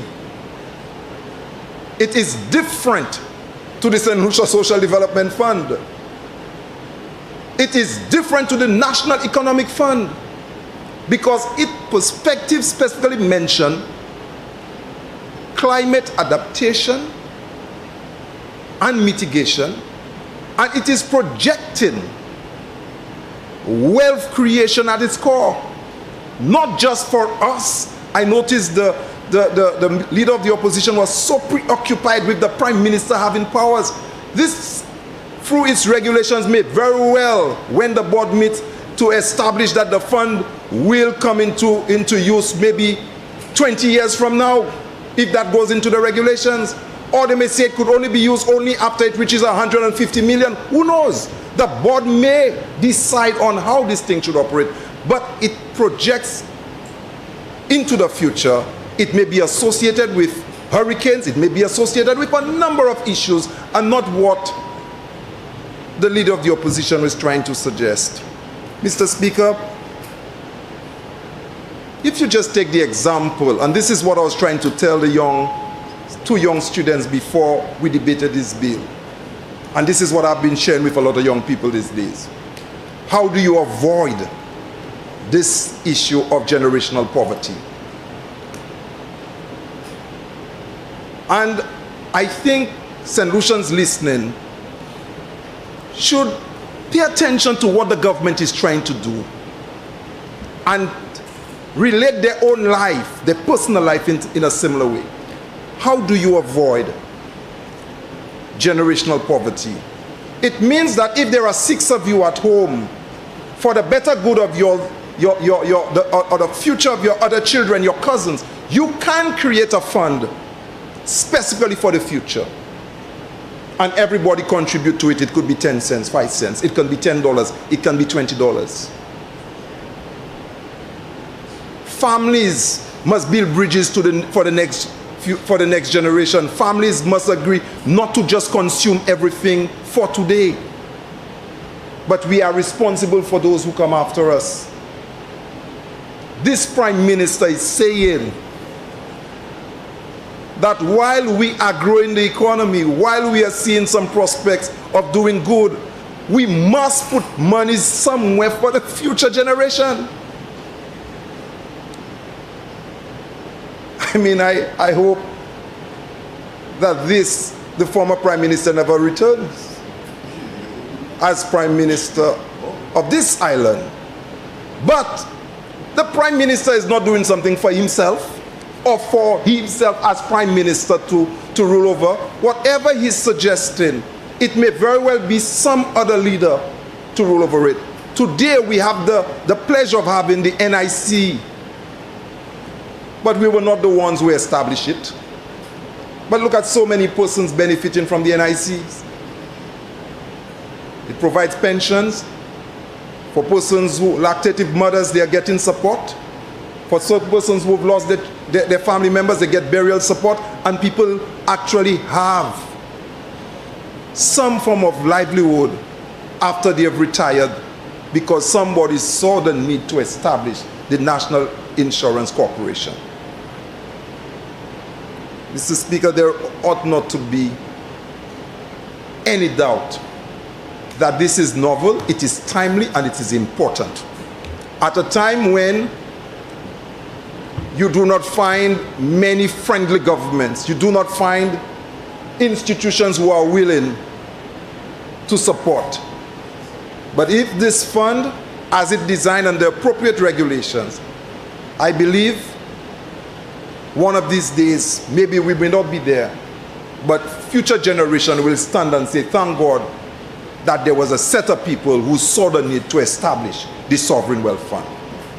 With these few words, Mr. Speaker, I wish to thank the Prime Minister for having the foresight and going through the struggles in bringing this piece of legislation here today. And I ask St. Lucians if we need to tweak it to improve on it. But the objective, the heart, the motive behind the establishment of a sovereign wealth fund is to provide further security for a vulnerable people, for a small island developing state, as we move on, take responsibility for our way forward. Thank you very much.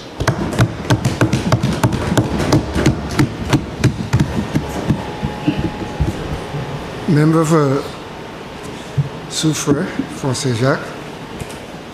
Thank you, Mr. Speaker. Mr. Speaker, I will be, I think, rather brief. First, I have no voice, so I really felt that we are standing here today, Mr. Speaker, on it's a historical moment for me. And I think it was very important for me to add my voice to this debate today. Mr. Speaker, I rise in support of the bill, the Sovereign Wealth Fund of St. Lucia bill, now on the floor of this august body, as presented by the member for, by the Prime Minister and member for Parliament for Castries East, Mr. Speaker. Mr. Speaker, as a government, we came into office and we gave a commitment to the people of St. Lucia that we are going to put the people of St. Lucia first. And Mr. Speaker, today, we are signaling to the people of St. Lucia and we are signaling to the world that as a small nation state, St. Lucia is saying that we are able, ready, and willing to take responsibility for our today and our tomorrow, Mr. Speaker. This is what this is all about, Mr. Speaker. We are saying that we have a leader and we have a government with the courage, the resilience, and the foresight to take tough actions for our today and our tomorrow. And our today is all what we are experiencing on the climate change. And it's very real for me as a parliamentary rep for Soufrière Fauché-Jacques when we saw the damage of Hurricane Beryl, Mr. Speaker. So we understand what that is. Other countries, I heard the member for Miku South mention all other countries. He didn't mention the damage in St. Lucia, so I'm not sure. But we had some damages there. Hurricane Beryl did give us a blow. And that is us taking actions to take care of what is happening for us. But Mr. Speaker, as well, I feel that this piece of legislation before us is one where we're signaling to our young people, especially some of our young people, that the culture of bounce and draw is not where we should be. Mr. Speaker, those of us who have a few years understand the culture, what our foreparents taught us, that we must save for a rainy day.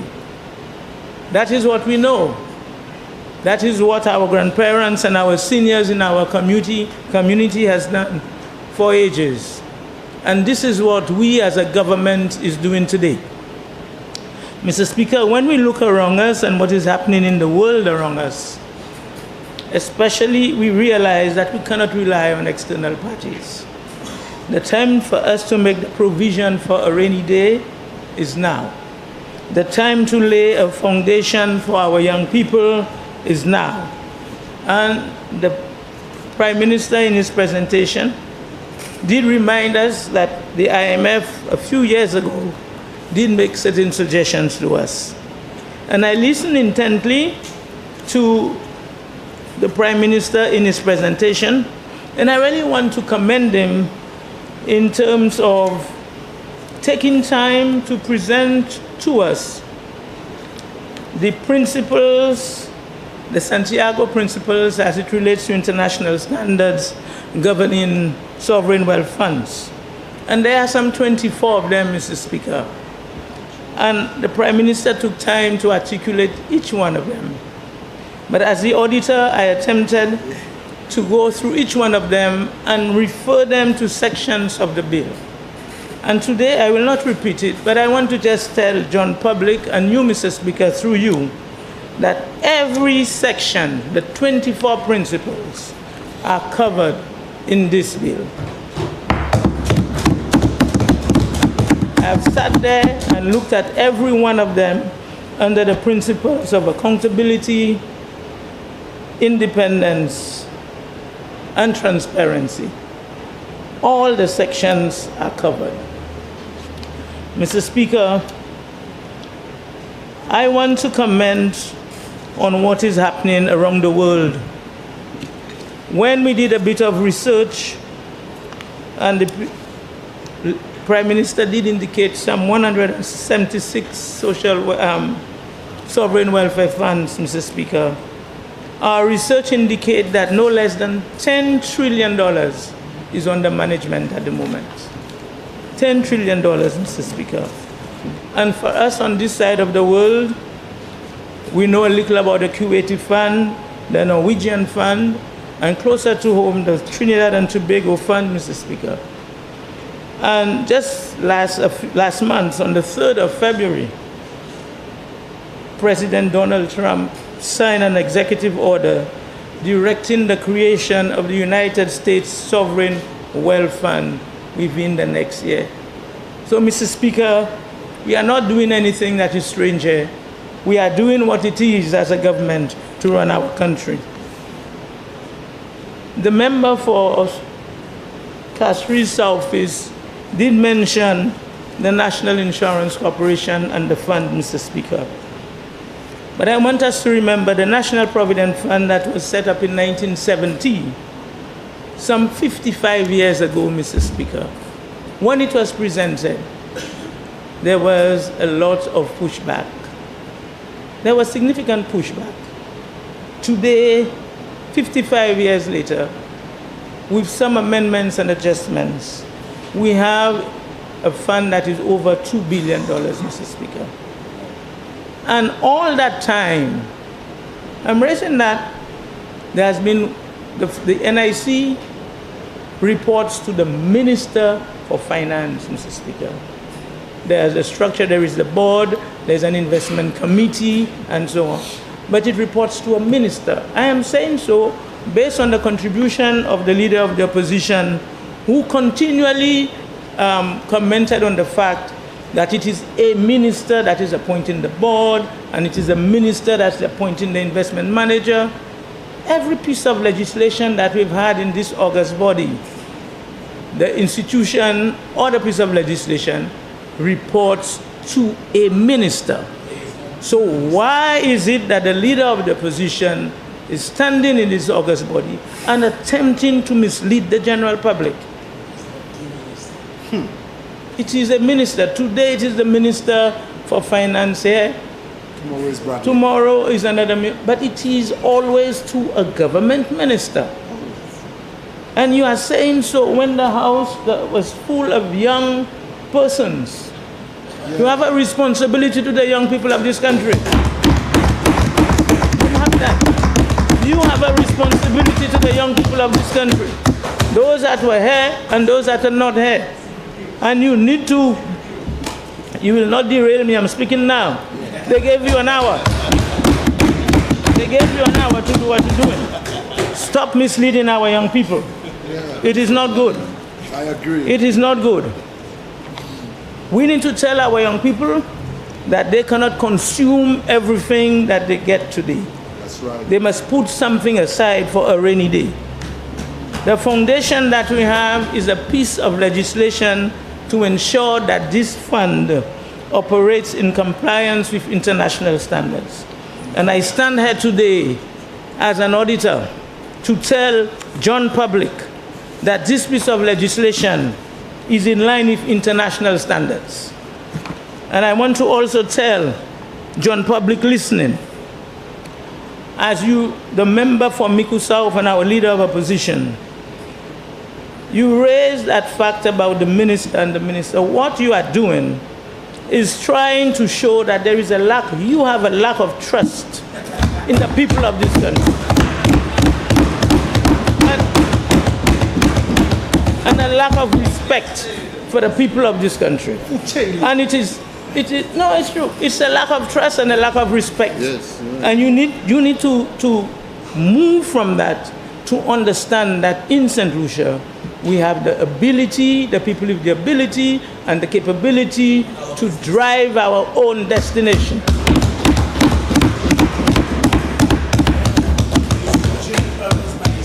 The leader of the opposition also stood in this august body a while ago and told the members that the millions, there is a clause as it relates to the audit of the board, and that the millions of dollars will not be audited, which means that the member did not read the document before him.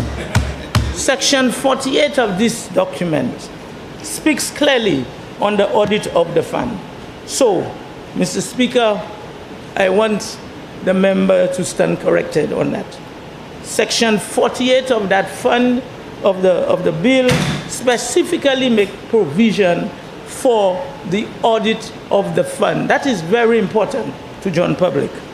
In addition, the leader of the opposition did report and spoke about the fact that the board will report to the minister, and the minister will just put that report aside. I want to bring to the attention through you again, Mr. Speaker, that Section 50 of the legislation speaks very clearly to the fact the annual report of the fund, and I'm reading from Section 50, the board shall no later than 60 days after the end of each financial year submit to the minister an annual report on the fund during the preceding financial year. And it says, A, annual report under Section 1 must include a balance sheet of the fund, investment of the fund, all payments into the fund, the total income received from investment of the fund, all payments from the fund. And Section 53 reads, the minister shall lay before Parliament reports submitted to him or her by the board under Sections 1, 3, and 5 no later than 30 days after the reports have been received, or within 30 days of the first sitting of Parliament after the minister receives the report, whichever is applicable.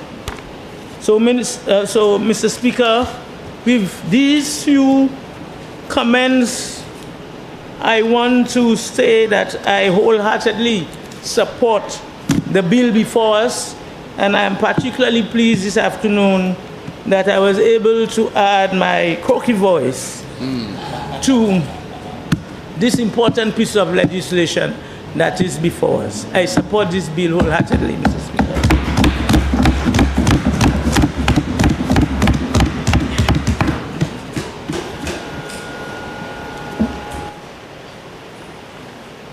The member for Grizzly. Mr. Speaker, I rise to support this bill which will allow for the establishment of a sovereign wealth fund of St. Lucia. Mr. Speaker, I am absolutely gutted that I did not get an opportunity to vote a little bit earlier on to allow the member for Miku South to continue his contribution. Unfortunately, in our local palace, Kong strike, and so I went downstairs to have my lunch. But Mr. Speaker, every time he speaks, it's of benefit to me.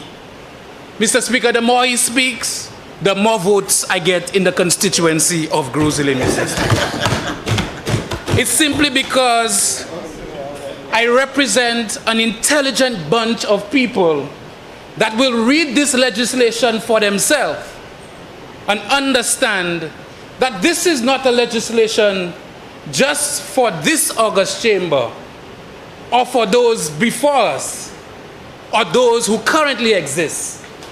But this legislation is about the young people of this country, Mr. Speaker. It is not just about these individuals that were here earlier on. these young lawyers, but it's about the babies that we walk around and we see being carried by their mothers, Mr. Speaker. And those babies that we've not even seen, Mr. Speaker.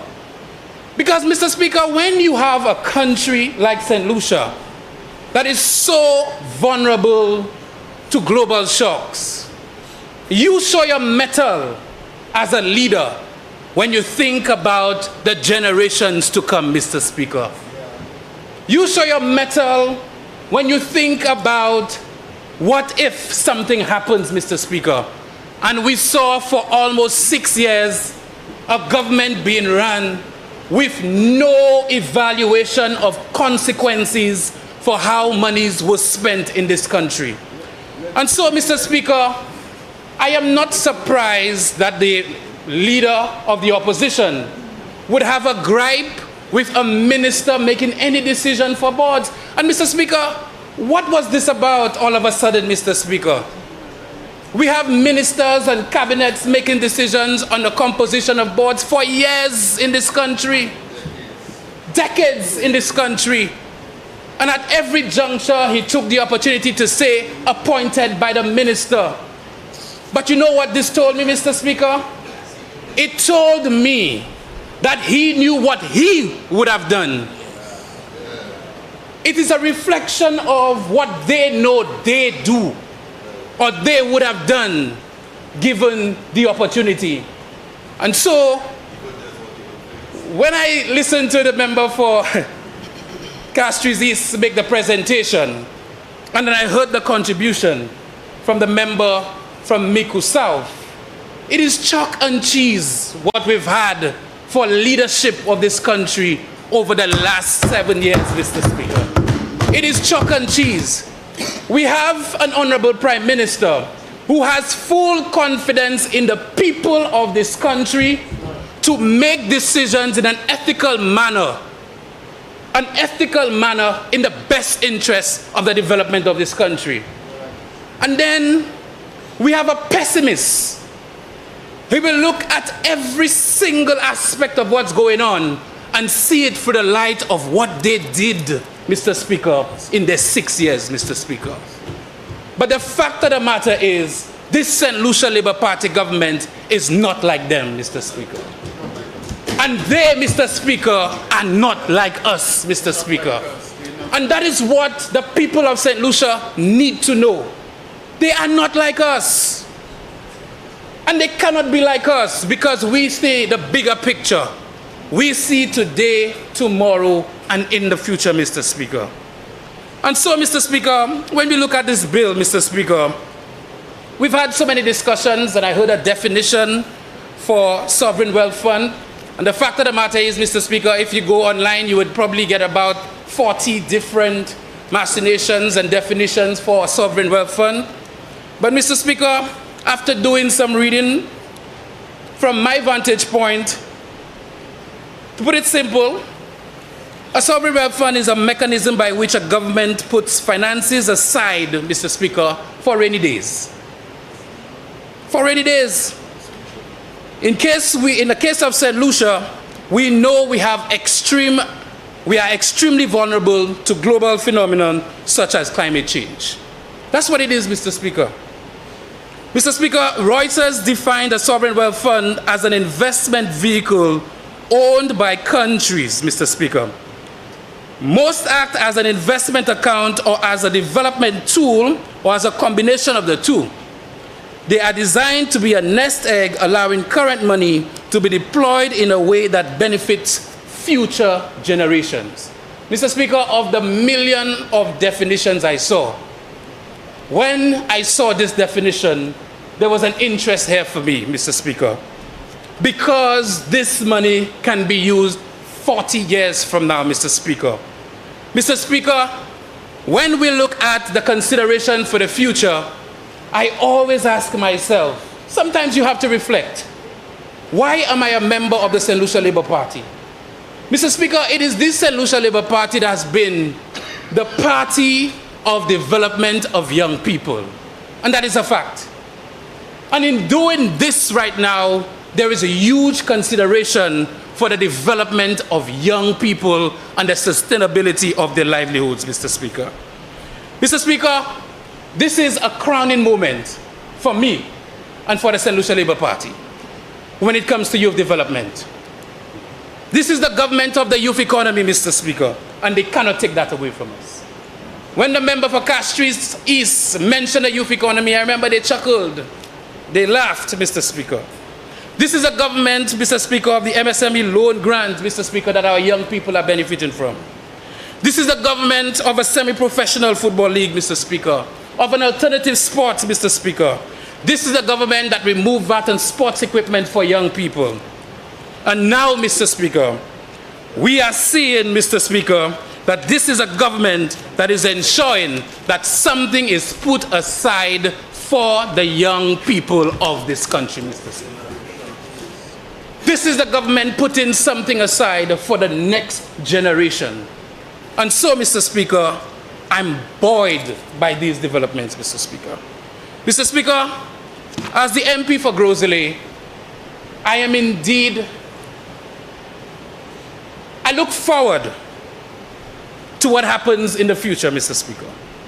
There's always consideration of the future, Mr. Speaker. Mr. Speaker, we heard so much conversation about whether or not we should be establishing this fund, Mr. Speaker. And Mr. Speaker, as the member for Castries Central indicated, in 2017, this opposition leader started the process of establishing a fund. And we saw the first draft. We were able to read for the first draft, Mr. Speaker, and the member for Castries Central dealt with the differences between the two governments, Mr. Speaker. But, you know, sometimes when you listen to them, you wonder, what were they doing for the 5+ years? What were they doing in government for the 5+ years? And the member for Dennery North always says the investment was in horses, Mr. Speaker. The investments were into Etiwaki, Mr. Speaker. And you compare this, Mr. Speaker, to a government that has done so much for young people in history. We're not even talking about universal secondary education and all the different programs. So much, Mr. Speaker. You wonder why, at the end of the day, they could not establish a sovereign wealth fund. There was so much conversation, Mr. Speaker, about gas tax and other things that will be put aside. And guess what? When COVID hit, Balfini Vilo Asak. But Mr. Speaker, I am proud today to be part of a government that continues to think about young people and will continue to encourage young people to save. Put something aside for rainy days. This is what we are doing here, Mr. Speaker. And so when I heard conversation about we are going into Parliament to fight and to war and to... Like, but what are we telling our people? What in this bill warrants such a reaction? Mr. Speaker, there's no perfect legislation in the world, Mr. Speaker. No perfect legislation. So rather than come and have a discussion, you're letting it be known out there that you're coming to pick a fight. But Mr. Speaker, I'm proud of all my compatriots today. You don't like to hear us say it, but I'm proud of my comrades and my sisters who decided today that they were going to listen to all the machinations, go back to the drawing board and get it even better, Mr. Speaker. And so, Mr. Speaker, as a parliamentary rep for Grosley, had this sovereign wealth fund been established years ago, I would have been in a better position. I am going to always remember November 6th, Mr. Speaker, and what happened in the communities of Corinth, what happens in the communities of Marisil, Rivière-Mita, Moshi, and Asukanal, Mr. Speaker. Because as that rain came, Mr. Speaker, the calls came, and persons' houses, Mr. Speaker, were affected. Their livelihoods were affected. And had we at that time have a sovereign wealth fund, I would have been able to do so much more for the people of my constituency. But I thank God, Mr. Speaker, that today we are doing the right thing. And parliamentary reps for Grosley who will come after me, perhaps in the next 20 or 30 years, Mr. Speaker, or 35, they will have a sovereign wealth fund, Mr. Speaker, when these circumstances arise, Mr. Speaker. And so, Mr. Speaker,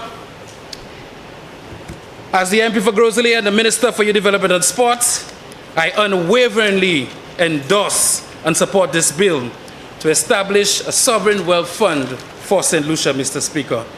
And if they don't like it, Mr. Speaker, they can put it in their pipe and smoke it. I thank you, Mr. Speaker.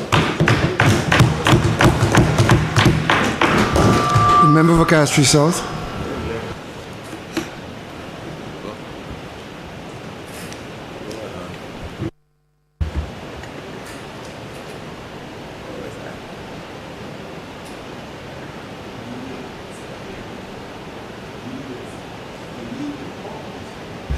Member for Babono.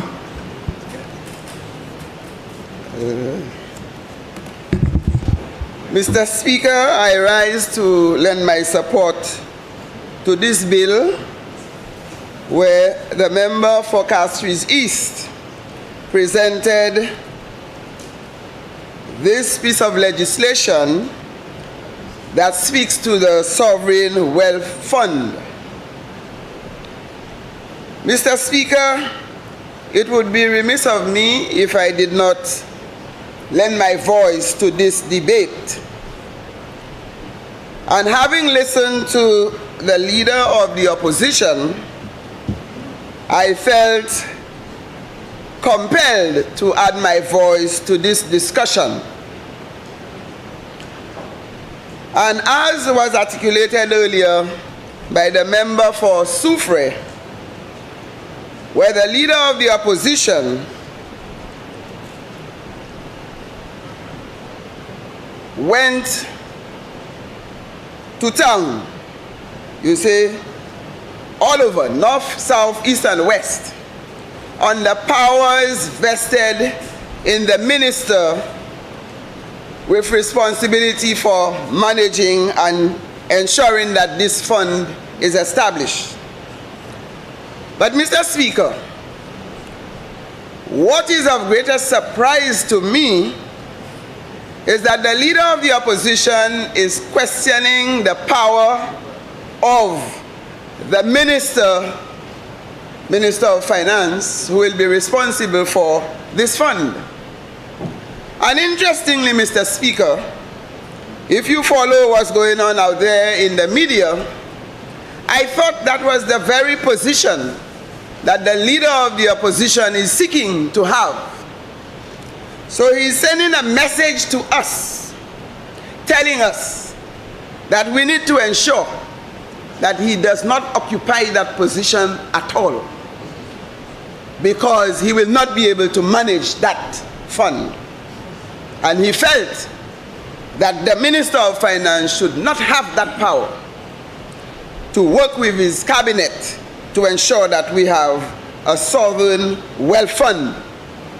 And the sovereign wealth fund, Mr. Speaker, is very critical, because before this debate in the House, the press asked me some questions this morning, and they articulated exactly what the Prime Minister said in terms of the value of this fund.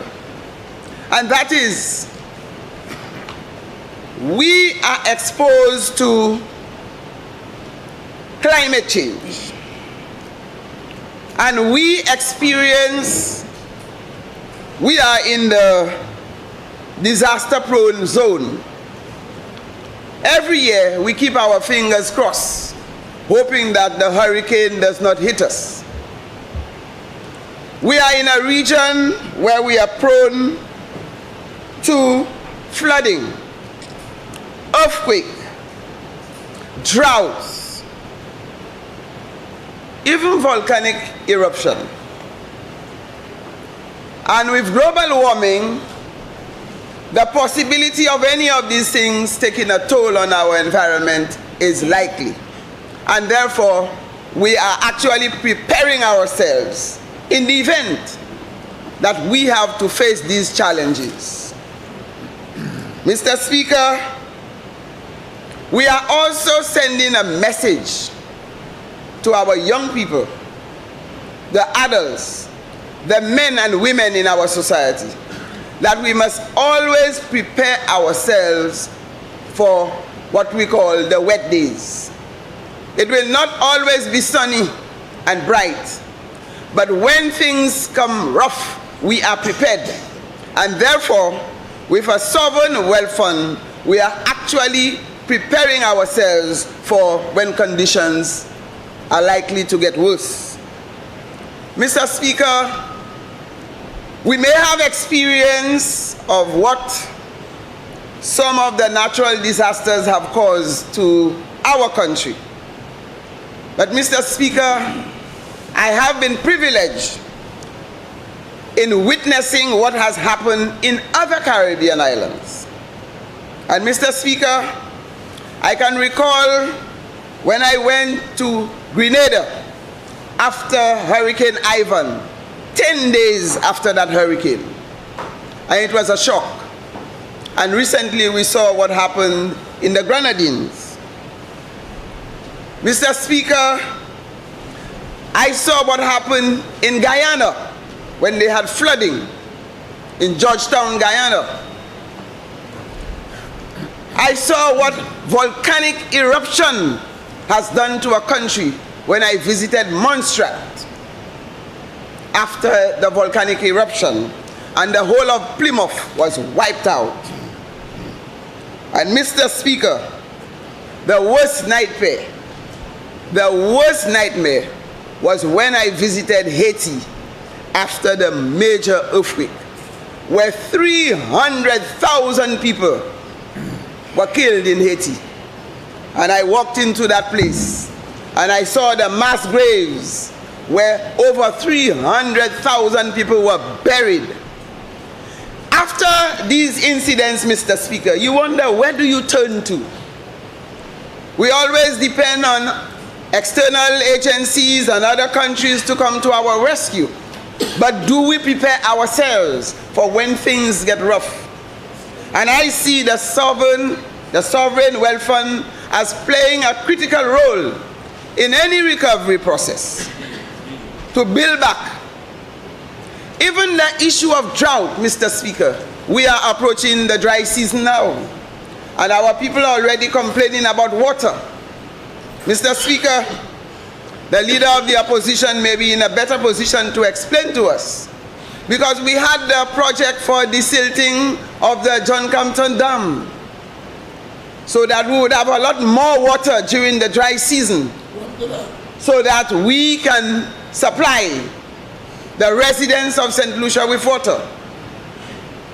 We have to give the farmers fuel vouchers in the dry season so that they can produce the crops that we need to keep ourselves going in terms of food security.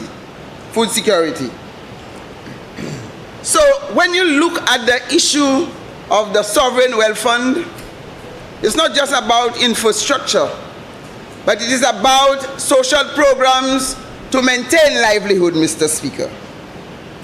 And therefore, I take this as a very good initiative presented by the member for Castries East and Prime Minister of St. Lucia for tabling that bill on the floor in this House as a very positive initiative. And it is actually planning for the future of the current generation and the future of the future generation. And I was pleased to see the presence of our young people in this House today, Mr. Speaker, because we are paving the way for them. And Mr. Speaker, when I heard the leader of the opposition speaks to accountability and auditing, Mr. Speaker, I have worked in non-governmental organizations for years, for decades. And as a former president of the St. Lucia Teachers Union, and up to a day like today, this organization will not go 1 year without presenting the audited financial statement. And this is something that every government, this government, previous government, future government, this is a bill that calls for accountability. It calls for transparency. And this is what we have to ensure that we stick to it, we will work at it, and therefore, Mr. Speaker, we will account for every cent, and the mechanisms are enshrined in this legislation to ensure that it is done. So, Mr. Speaker, again, I heard some people say when they have money, they get a little nervous. Mr. Speaker, I do not get nervous around money, especially if it is not mine. My job is to ensure that it is used for the purpose that it is assigned for. So your job is to oversee and ensure that the money is used for the purpose.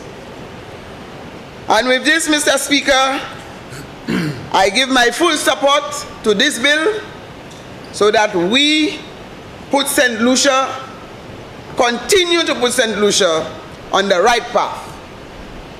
Not for just those who are there, but those who are yet to come. I give my support to this bill on the floor, Mr. Speaker, and I thank you for your listening ear.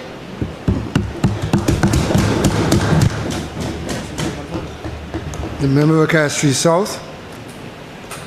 Thank you, Mr. Speaker. Mr. Speaker, I want to join my colleagues who've spoken before me in support of the bill which is before us. And I had the occasion earlier to stand and to speak of the critical importance of this bill and why this is an important exercise for us to all focus on the criticality of what we are debating today. Mr. Speaker, I want to spend a few moments to respond to some issues raised by the Leader of the Opposition, Mr. Speaker. Because, Mr. Speaker, if I had any doubts in my mind that the Leader of the Opposition is a fraud, and permit me, Mr. Speaker, to use that word in our local parlance and how we use it, a person who is intent and deliberate in his attempts to give a false impression of what he is. He comes to this honorable house and pretends that he's engaging in an exercise to point out some serious flaws with what we are doing, and that there's something so wrong with what we are doing and he must point it out.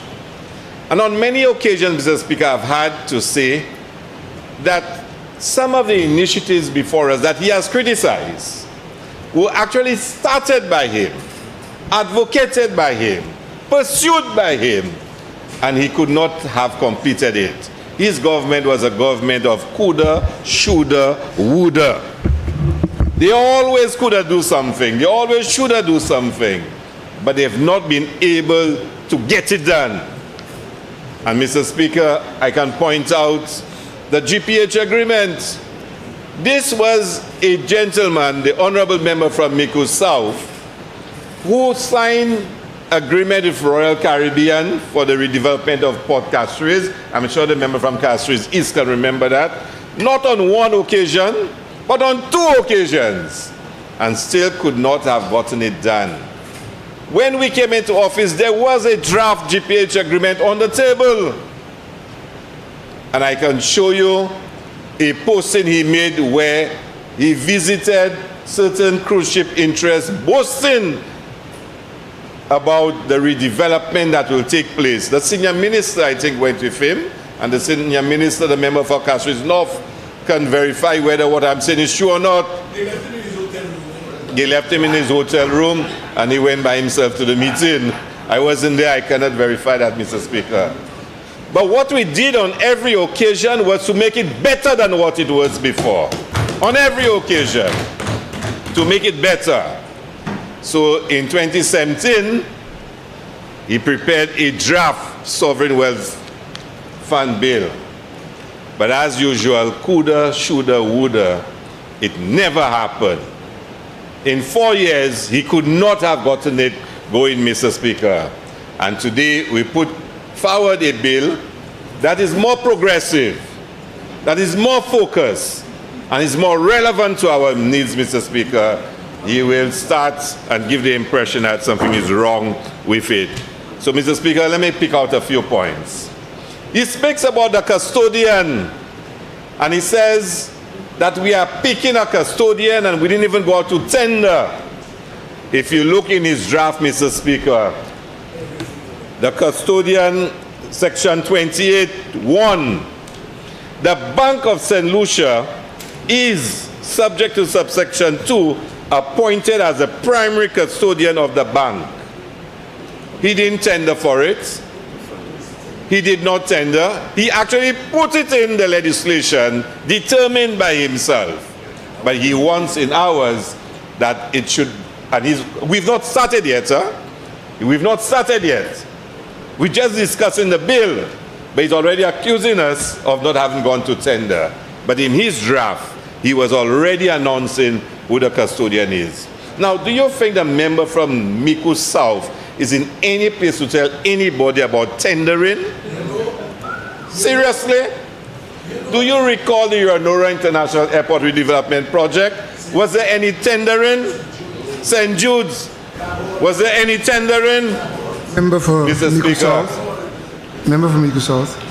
Thank you, Mr. Speaker. On the point of order, the member is misleading the House. The HIA airport did go to tender, Mr. Speaker. OECC was the overall developer, and every single component of the HIA airport, Mr. Speaker, would put to tender. Mr. Speaker, I don't want to engage in a debate. We all know, Mr. Speaker, and we know it was, there is a letter that was written by the member for Miku South to the general manager of SLASPA, instructing him to award the contract to a particular company for the redevelopment. Now, hear what he says. And he really believes we are foolish that there was one general contractor, but he doesn't say that person was not chosen by tender, but all the small subcontractors were by tender. I will repeat my point. The general contractor for the redevelopment of the Uranora International Airport was not chosen by tender. Member for Miku South. Thank you very much, Mr. Speaker. Again, on a point of order, the member would go and look at the legislation. The member is misleading the House. But the member has repeated exactly what you said. But that's all I did. You said OECC was the overall contractor. Yes. OECC was the overall developer. Okay? Assigned because of the Taiwanese, and every single contract, the piling, the superstructure, every component of that project was being tendered and overseen by not only OECC, but by SLASPA and by HARI. Mr. Speaker. Member for Castries East. Yes, Mr. Speaker, just on a point of clarification, Mr. Speaker. Are you yielding member for Castries South? Mr. Speaker, the control tower that was being built is a fact. OECC did the control tower on its own with no tendering. And Mr. Speaker, we don't need to debate this. I am saying that the general contractor was not chosen by tender. And he is saying that I'm wrong because the overall contractor was OECC. He's using, remember, and he's all using the word. Yes, so let me proceed. He's using the word developer. Okay, I said developer. Seriously. But, Mr. Speaker, let me continue. Let me continue. Mr. Speaker. Mr. Speaker. Mr. Speaker, you know, you can see when a man is broken and defeated before the battle has even started. But Mr. Speaker, let me continue. Mr. Speaker. And he was coming for war. I've never seen such a war. And according to the member from Catherine's office, he came dressed like a cowboy, but it's only reggae music that was playing. Mr. Speaker, hear this. And he speaks about tendering, and he speaks about how the ministers are controlling everything, and everything in our bill is about the minister. You remember that the Orange Grove Mall building, which was the old Diamond, it was Amazona Properties that was responsible for it. But who negotiated its sale? Who announced its sale? Who signed the agreement for its sale? But then all of a sudden, ministers in this bill will be responsible for everything. But he forgot when he was Prime Minister. And I want Mr. Speaker to go to the National Economic Fund Act. And I knew he was going to come here today and say that that was supposed to be his sovereign fund. I knew he was going to say that, and he was going to pretend that it is. But just look at some of the clauses, Mr. Speaker. And listen to the functions of the fund, the National Economic Fund. To advance loans for a government-approved project, to provide investment for a government-approved capital project, to reduce government debt, to purchase government bonds, and the last one, which we amended and added, and I will come to that in a while, to provide monies for a purpose approved by Cabinet. In every instance, it's about monies to be used for government operations. How could that be a sovereign wealth fund? And the member from Rosalie explained to you what a sovereign wealth fund is. But let me go on to make the point about ministers. Listen to this. The board consists of no less than 5 members and no more than 7 members to be appointed by Cabinet. So who's in Cabinet? Not ministers? Okay, let's go on. Mr. Speaker, and you know, I could go through the entire, Mr. Speaker, provisions of the Act.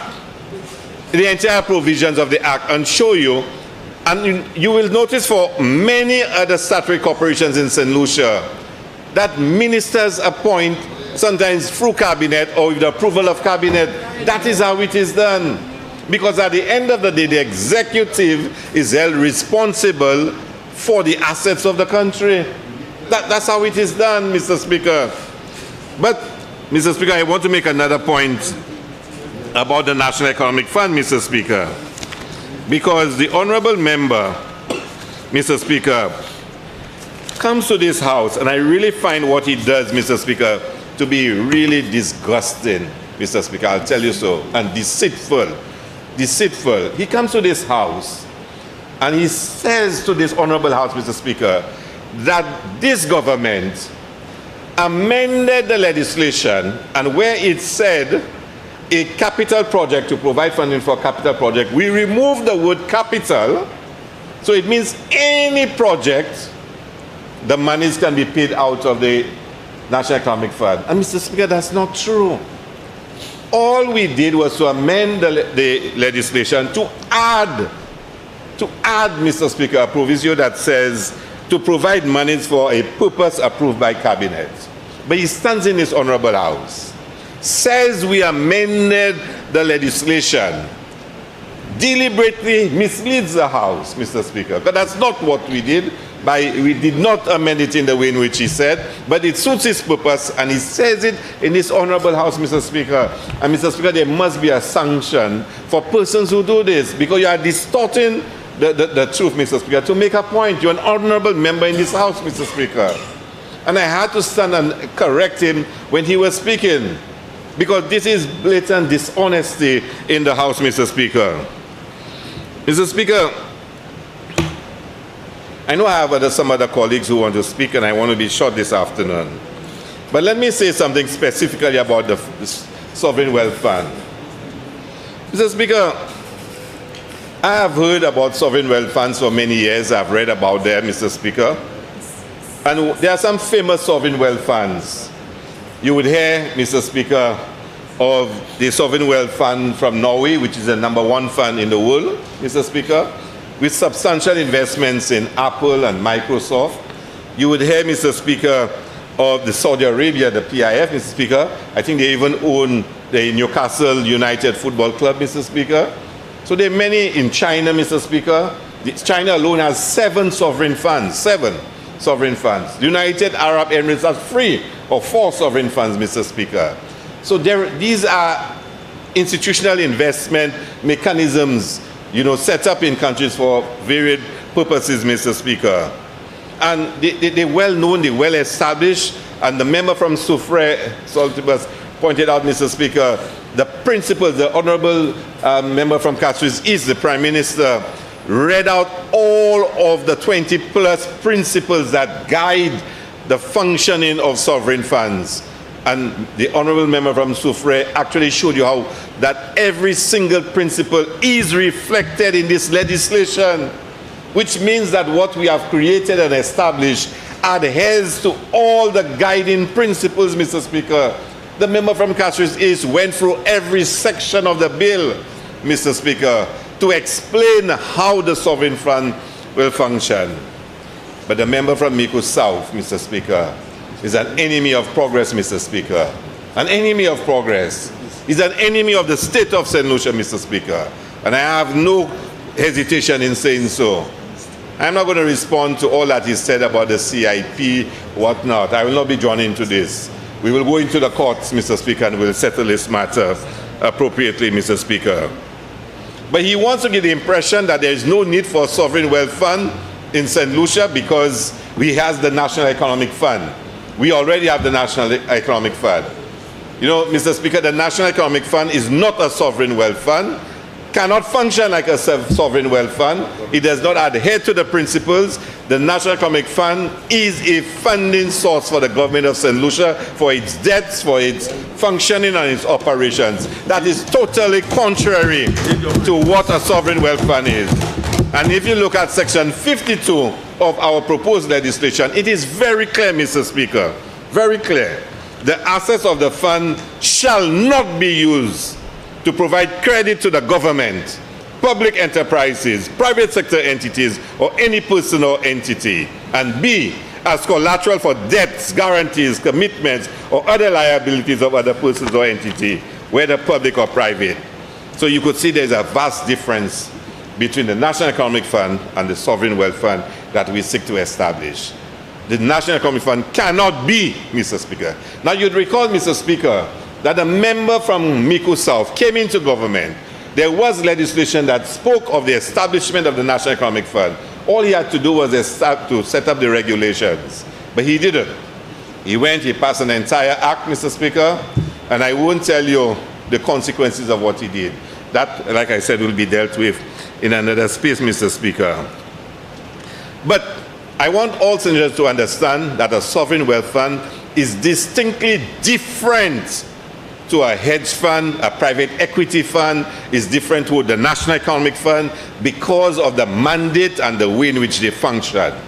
And a member from Grosley pointed out, a sovereign wealth fund in its simplest expression is basically how you can take some savings from the present, invest it, so future generations can benefit from it, Mr. Speaker. In its simplest way, it means that government must not be able to use those monies for everyday requirements, for operations, for paying debt, whatnot. That is not why you create a sovereign wealth fund. So the monies that are put in there need to be invested. There's going to be an investment manager. There's going to be a custodian that overlooks and ensures that all the prerequisites and requirements are met, Mr. Speaker. This is critical, and why it is critical, Mr. Speaker, is because, and I think the member from Babonneau made the point, and the member from Soufrière, we must learn as a country and as individuals, as families, that we must always find some money to save, Mr. Speaker. Despite the fact that we still have needs, you must always put money aside for the future, Mr. Speaker. And I think our parents would have practiced that so often, no matter how hard things are at home. They always put a little $10 aside, put it in the bank. Because, Mr. Speaker, there will come a rainy day, Mr. Speaker. And you need to learn to put monies aside for those days. It is not the same as a pension fund, the same as NIC.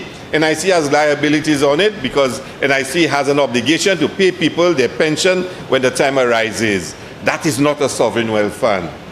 The sovereign wealth fund is about taking the monies, the savings, Mr. Speaker, and investing it, Mr. Speaker, to make sure that the future generations, the generations that are yet born, Mr. Speaker, will have some savings, Mr. Speaker.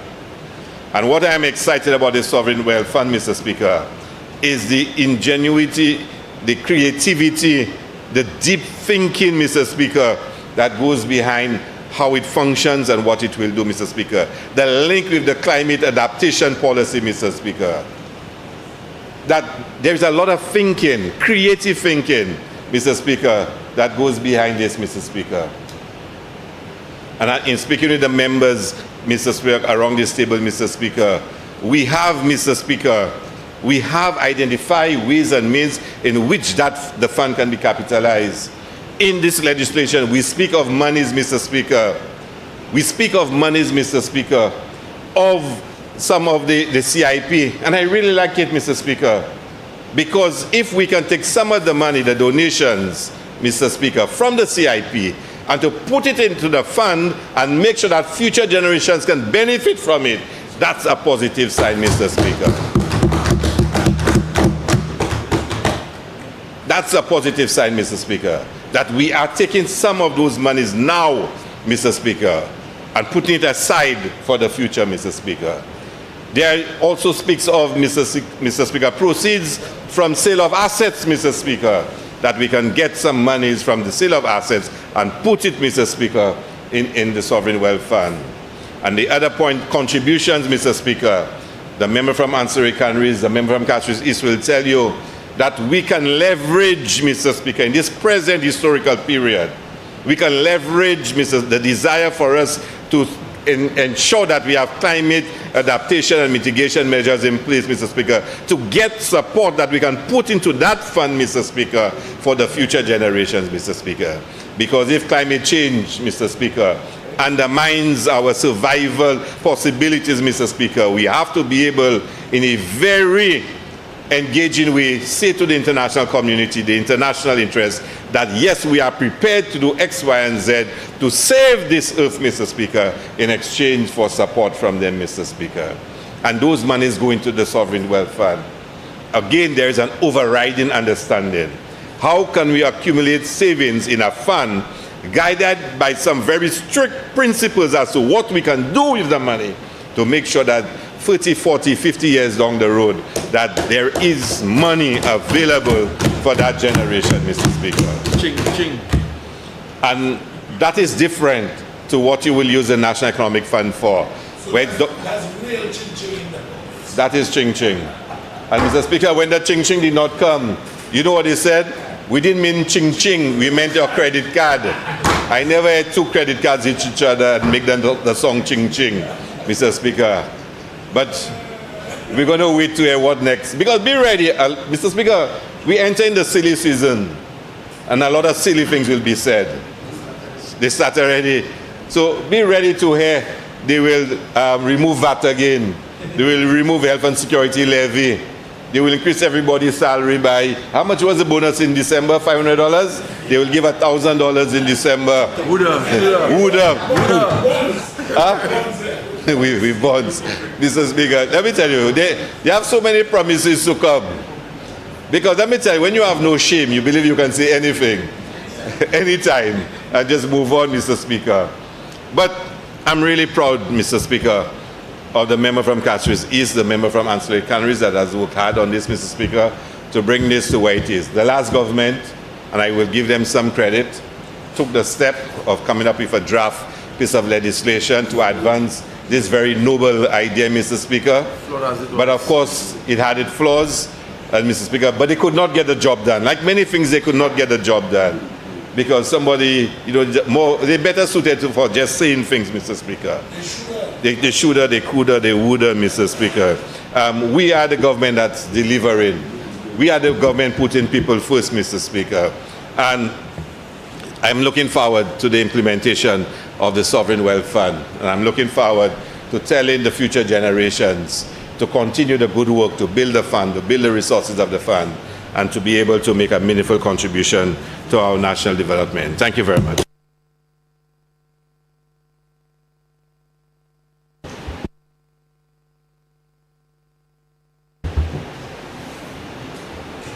Member for Ancillary Candidates.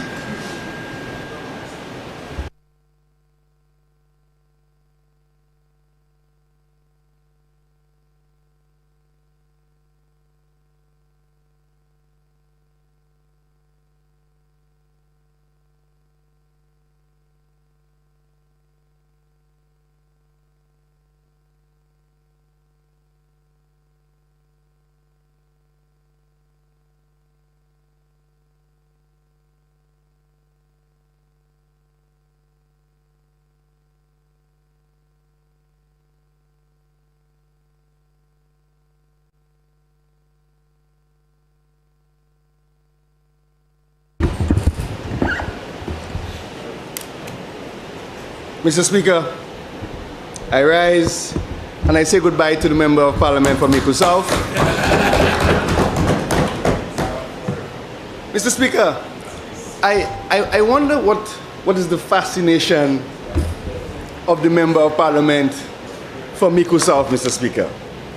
At every single opportunity, Mr. Speaker, when we come to this House or we address matters of national importance in the country, the only thing the Member of Parliament for Mico South could do, Mr. Speaker, is to pour cold water, pour disdain, and try to encourage the people of St. Lucia to believe that we are exactly like him, Mr. Speaker. Mr. Speaker, we have a different Prime Minister, we have a different Minister of Finance, and we have a different political leader. We are determined to put the people of this country first. Mr. Speaker, I stand without hesitation, Mr. Speaker, to support the process towards the creation of the St. Lucia Sovereign Wealth Fund, Mr. Speaker. It's an important statement, Mr. Speaker, as we are saying to the world that we are willing to do what we can do to adapt and mitigate. Climate change, Mr. Speaker, is in fact an existential threat, and it is one, Mr. Speaker, that we should take very seriously. The member for Mico South indicated that he was attending a conference with ECLAC and all the rest of those international organizations. But the point is, what did he do as a result of those conversations? That's the critical point.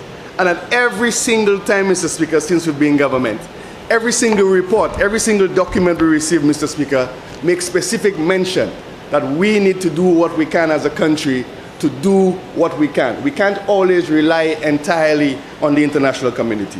Mr. Speaker, the United Nations Framework Convention on Climate Change establishes that all countries have a responsibility for the challenges of climate change, but not have equal responsibility. Mr. Speaker, we are not the ones doing the damage, but we have a responsibility to ensure that we could deal with the issues confronting our country, Mr. Speaker. Mr. Speaker, he mentions a few things about which projects that are going to be considered. We have not gotten that far. But what we know is, Mr. Speaker, between now and 2050, 34% of our beaches, Mr. Speaker, will experience erosion. How are we going to be able to finance that? We can't simply continue to come to this Parliament and say to the people of St. Lucia, let's borrow more and more and more. We need to think of a financial instrument, Mr. Speaker, that allows us to be able to access funding specifically for climate change, which is where the world is going at the moment, Mr. Speaker. Mr. Speaker, St. Lucia's nationally determined contribution pledge contains an analysis which shows that the cost of funding for climate adaptation and mitigation projects will cost up to $368 million, Mr. Speaker. $368 million, Mr. Speaker. And if, Mr. Speaker, we fail to do that, Mr. Speaker, we are looking at a situation where 24.5% of our GDP, Mr. Speaker, could be lost with a simple storm, Mr. Speaker. Mr. Speaker, the member of Mico South indicated that the global financial system, as it stands, is unfair and does not serve us with a Bajan accent, as if sounding like a prime minister in a different country, Mr. Speaker. But he fails to recognize that what we are doing here, Mr. Speaker, is to do exactly that. Give us the opportunity to be able to do what we can do for the people who've elected us in this House, Mr. Speaker. I represent a coastal community, Mr. Speaker. A coastal community. If I do not take those issues seriously, Mr. Speaker, who will? Who will, Mr. Speaker? Mr. Speaker, given the expenditure estimates and our recent experience with COVID-19, given the threats to present and future generations, Mr. Speaker, we must create a vehicle that allows St. Lucia to meet those expenditures in a novel and innovative way, Mr. Speaker. We believe, Mr. Speaker, that this fund is such a vehicle. Mr. Speaker, at every single turn, we try to do what is necessary to put the people of this country first, to put our intentions clear and forward for everyone to review and to have a look at. The member for Mico South comes into the House and uses all sorts of innuendo, Mr. Speaker, to cast aspersions on people, Mr. Speaker. Mr. Speaker, we have to be very careful how we refer to investors who come into this country. Whether we like them or not, whether we spend time with them or not, we have to respect them, Mr. Speaker. Because one investor, Mr. Speaker, has friends with other investors, Mr. Speaker. And when we just deride them as all being the same, we know he flew to London, Mr. Speaker. The reason why he's so comfortable saying that, Mr. Speaker, because he knows very well that he himself flew to London. He asked me to accompany him when he became Prime Minister, Mr. Speaker. He asked me to run for him as a candidate, Mr. Speaker. And today, Mr. Speaker, he sits there and he pretends as if he does not know what's happened. The only reason, Mr. Speaker, is because we decided that bribery is against the law in the UK and we were not going to take part in any of what he was trying to get us to do. So he comes and he pretends as if, yes, we have the record, he comes and he pretends as if everyone else is guilty and he is the only innocent one, Mr. Speaker. We know, Mr. Speaker, exactly why he is acting the way he is doing so. And Mr. Speaker, I had so much fun in my constituency on Sunday. I'm looking forward, Mr. Speaker, to having more of those public consultations, public discussions, Mr. Speaker, so we could let the people of St. Lucia know that Alan Shastly, the Member of Parliament for Mico North, has no good intention for the people of this country. Mico South, my apologies. Mico South has no good intentions for the people of St. Lucia, Mr. Speaker. None whatsoever. Why can't he simply stand up and say, yes, we tried the Sovereign Wealth Fund in 2017, we had the draft legislation, we got caught up with whatever it is, but yes, we see that you're bringing it forward. Perhaps you consider A, B, C, or D, Mr. Speaker. He has not said one good thing about this initiative, Mr. Speaker. An initiative that has been around the world for a very long time. We're not the only ones who are attempting to launch sovereign wealth funds, Mr. Speaker. The British government, Mr. Speaker, just recently did theirs. It was in a manifesto, and they went ahead and they did it. Why is it he's saying, why did the UK did it? Why is he not saying, why is the US trying to do it? Why is it only because St. Lucia has decided to do it that he has a problem? He has not said anything, Mr. Speaker, to suggest to us that the idea of the Sovereign Wealth Fund is a bad idea. All he seems to focus on is to remind us that he does not believe in the capability of the people of St. Lucia. That is all he keeps doing. The minister, the minister, the minister. The minister was put there by the people of St. Lucia. He was elected. He is responsible for the consolidated fund, Mr. Speaker. So why can't that same minister have a little responsibility to say, this is what I want, after consultation with cabinet, Mr. Speaker? That's all he seems to want to focus on, Mr. Speaker. But I said to him, Mr. Speaker, perhaps we could introduce him to some language, Mr. Speaker, or perhaps some reading. And I take a few words from a Lebanese-American poet and writer, Mr. Speaker, Khalil Gibran. Progress, Mr. Speaker, lies not in enhancing what is, but in advancing towards what will be. We cannot afford to stay here, Mr. Speaker, today, that we could see what is down the road in the future, Mr. Speaker. We don't know what's going to happen if CIP, because of his very actions, he was the one who went to Parliament and said all sorts of things about CIP. What does he think the rest of the world is going to react to it? So if CIP is encumbered, and we have no other means of helping ourselves, you're saying to us, do not consider any alternative to be able to raise revenues for the country to do what they have to do. He's not a statesman, Mr. Speaker. The Indonesian president just came in from a different party. Did he deride what he found? No. He said, we have an issue in this country. 63 million children are not being fed breakfast every morning.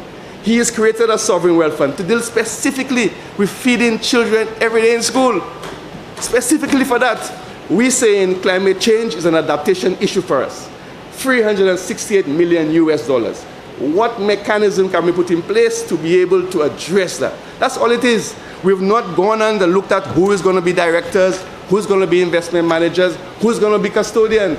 This is just the beginning of the process. This is the bare bones that you need to have in place before you move to do anything else, Mr. Speaker. Mr. Speaker, we all come into politics, Mr. Speaker, with a particular intention. And I was saying to the member for Social earlier, Mr. Speaker, why is it that we can't agree on some simple things for the benefit of the people of St. Lucia? Why does everything have to deride to politics, name-calling, mapui? We have enough to say about the Member of Parliament for Mico South, but you don't hear us saying it because we know for a fact what we repeat as a government is observed outside of St. Lucia. And we have to be careful of that, Mr. Speaker. We have to be careful of those things, Mr. Speaker. We need to say to ourselves as a people, some things are acceptable in politics and some things are not acceptable in politics. And if the Member of Parliament believes that he could take his second passport and leave St. Lucia when he's burnt it to the ground, evil follows him wherever he goes. He knows it will follow him wherever he goes. Stop taking this country for a game. This is serious business, Mr. Speaker. We are talking about people's lives. We're talking about people that I represent in my constituency. We have to be very serious about those things, Mr. Speaker. And it's every day when I think of this Member of Parliament from Mico South, and I listen to him, and I see what he says, what he records, what he puts out into the world, I do not understand why he believes that that is going to serve him. When you try to destroy the very same thing you need to rely on in the future, what is your point? What is your point? And I think St. Lucia needs to say, enough is enough. We understand there is political fight, there's political conversations. We understand that in the heat of discussions, tempers may go out of the way. But we must always understand that the people of St. Lucia, who the 17 of us represent, should always come first. And their interests should always come first. Mr. Speaker, always come first. You think there are things I can't say about the former Member of Parliament, Francis Eric Henrys? Every now and then I joke with him about me taking a little ride down the river in Roseau and what he had at a community meeting. But there is more that I could say. But I have a certain responsibility because I'm a Member of Parliament. I'm a Minister of Government. I can't just say what I want despite having evidence. I can't just say what I want because there's a consequence beyond me just saying it. We are dealing with the lives of a country, Mr. Speaker. And I think we should take this thing very, very seriously, Mr. Speaker. It's not a joke. It's a very serious thing. He derides WASCO and says, oh, we know what they're calling them today. What is that supposed to mean? If WASCO has an issue, we should be addressing it together, not saying you didn't do. The Member of Parliament was the Minister of Finance. They spent a significant amount of money to desilt the Roseau Dam. Mr. Speaker, if you go into my constituency now and you visit the dam, you would wonder if any desilting was done. So the consequence he's speaking about today, Mr. Speaker, is because of his actions, Mr. Speaker, or the lack thereof. So why is it he feels comfort in saying those things as if St. Lucians are so stupid? The people in ancillary canneries are not stupid. And on Sunday, they demonstrated that they're not stupid, and they will continue to demonstrate that. So when he says how much time I spend in England, I don't spend any more time in England than he spends in either Washington, at his home in Washington, or in Canada. I don't. I am in St. Lucia. I'm at work, delivering for the people of my constituency and the people of this country. I don't have time to play games with the Member of Parliament. This, Mr. Speaker, is a very important bit of legislation, Mr. Speaker. And I'm very proud that the Prime Minister, having given his instructions to move ahead with it, I was able to work with the Cabinet, with the Aegis Chambers. This was not done by a minister sitting on and writing what should be there. We took advice as to what should be in there. There wasn't a minister plotting. And he makes this point about this individual I used to work for. He knows very well that the reason why we ended up in this situation was because he said to the gentleman, I have no pedigree. He should get rid of me or he will block the project. And that's exactly what he did. That's what he did. And there are two lawyers from the overseas and one in St. Lucia who was present at the time. He said, this gentleman does not have pedigree. Either you get rid of him or I'm going to block this project. He said it. He said it. It was at Coco Palm, Mr. Speaker. He said it. Senior Minister, the former Prime Minister, and the member for St. Lucia would have remembered in cabinet when he said, I have no pedigree, so I don't deserve to be involved in what I was involved in at the time. We did nothing wrong, Mr. Speaker. I know that, my brother. I don't need the member for Mico South to tell me about my pedigree. I know who I am. I know what I am. But what is disappointing that he would say that about a St. Lucian? That's the point. I have only one passport, Mr. Speaker. I have nowhere else I could run to. One passport. But he said it, Mr. Speaker, and we have it on record that he said it. He asked me to run as a candidate for him before he chose the Lilliputian.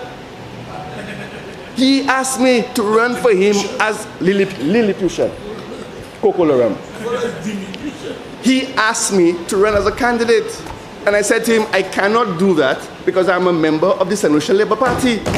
We went there and we lost the election. I am still and remain forever a member of the St. Lucia Labour Party. That is not the United Workers' Party I grew up hearing about. What sort of nastiness are we introducing to our politics? We had some young students there earlier, and to hear what he's saying to them. So you should only aspire to the list of what you see. He's not saying to them, this is the aspiration, let's aim for higher. He's insisting that every single thing we do is at the bottom. You cannot say that to young people. That's Mr. Speaker, this is just unacceptable behavior. And as the member for Castries South say, we need to find a way to have some sanctions in place, Mr. Speaker. You cannot repeat after lie, after lie, after lie in Parliament when the facts are before you, Mr. Speaker. Mr. Speaker, I have every intention to continue to represent the people of ancillary canneries. No small man is removing me from my constituency. Mr. Speaker, I don't know what they have in their minds. But if it's one thing I am sure that I will do, I will secure my victory. And for me to secure my victory, I need to deliver for the people of ancillary canneries. And that is why, Mr. Speaker, when they heard the litany, Mr. Speaker, of what we've achieved so far in ancillary, they had to go out and put out this malaki, accusing people who have no issue with St. Lucia. Why are you doing that to an investor? Why, Bradley? Why would you do that to an investor? Other investors are watching. That is why they say to us, but hold on a minute. This government comes in, loses the election, another government comes in, and simply because you're not of the same party, you would change an entire policy? Not based on any flaws in the policy, simply because politically we don't agree. We have a small country, 248 square miles. Mr. Speaker, we cannot afford to be playing those games with the lives of the people of this country, Mr. Speaker. It's not simply for me. I know for a fact I will be able to survive. But the people who I represent, Mr. Speaker, if they do not get planes coming into St. Lucia, if they do not get the tourists coming into St. Lucia, what are we going to do for the revenue? And I urge the member for Mico South, Mr. Speaker, if he wants to be, I don't know if he ever will be again, but if he wants to be, Mr. Speaker, to lead this nation again, to take those things into consideration. There is nowhere else he should be but sitting right there. This is what the people elected you to do. This is the business of the people. Where is he gone? Where has he gone? He went to the bathroom, but he took his bag. You should be here sitting, listening to this thing. We cannot afford to be taking those chances, Mr. Speaker. And for that, Mr. Speaker, I will continue to support the Prime Minister, my government, and my cabinet in putting the people first, Mr. Speaker. Mr. Speaker, I will emphasize the importance of structuring the Sovereign Wealth Fund so that it allows St. Lucia to eventually finance elements of its climate adaptation and mitigation plans, whilst also serving as a catalyst to unlock more funds and can be channeled to related economic development, Mr. Speaker. Mr. Speaker, it's clear in the legislation, the fund's objective, the structure, the investment policy, These are conversations we are yet to have with the people of the St. Lucia. We will go to the people of St. Lucia and explain to them the benefit of supporting the Sovereign Wealth Fund of St. Lucia, Mr. Speaker. This is something that we, as a small island development state, needs. You hear every time, Mr. Speaker, that the World Bank takes time to deliver. They deliver, but they take time. The CDB takes time to deliver. So every single time we have a catastrophe in this country, Mr. Speaker, if you don't meet a particular threshold, you don't benefit. We need to be able to have something somewhere that says, if there's a flood in Ancillary, a flood in Grosley, we don't have to worry our heads of how we're going to address it, because we've already captured funds to deal specifically with climate change, Mr. Speaker. $368 million US. That didn't come from me. That came from an independent assessment. And we are simply trying to do what we can to be able to deliver in that eventuality, Mr. Speaker. So, Mr. Speaker, this act has synergies with other initiatives currently being undertaken, including, Mr. Speaker, St. Lucia's proposed launching of a thematic bond, Mr. Speaker. Mr. Speaker, we need innovative ways to be able to deal with the issues of this country. We can't simply rely on taxing and spending, Mr. Speaker. We need other ways to be able to generate growth and assist the people in this country, Mr. Speaker. So, Mr. Speaker, my colleagues before me, Mr. Speaker, have said everything that is very important to be said about this particular bill. I would just like to say one more thing, Mr. Speaker. Progress, Mr. Speaker, lies not in enhancing what is, but in advancing to what will be, Mr. Speaker.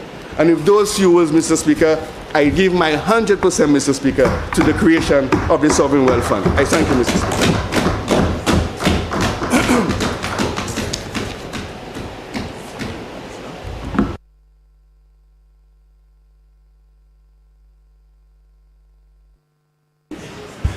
Minister for Finance.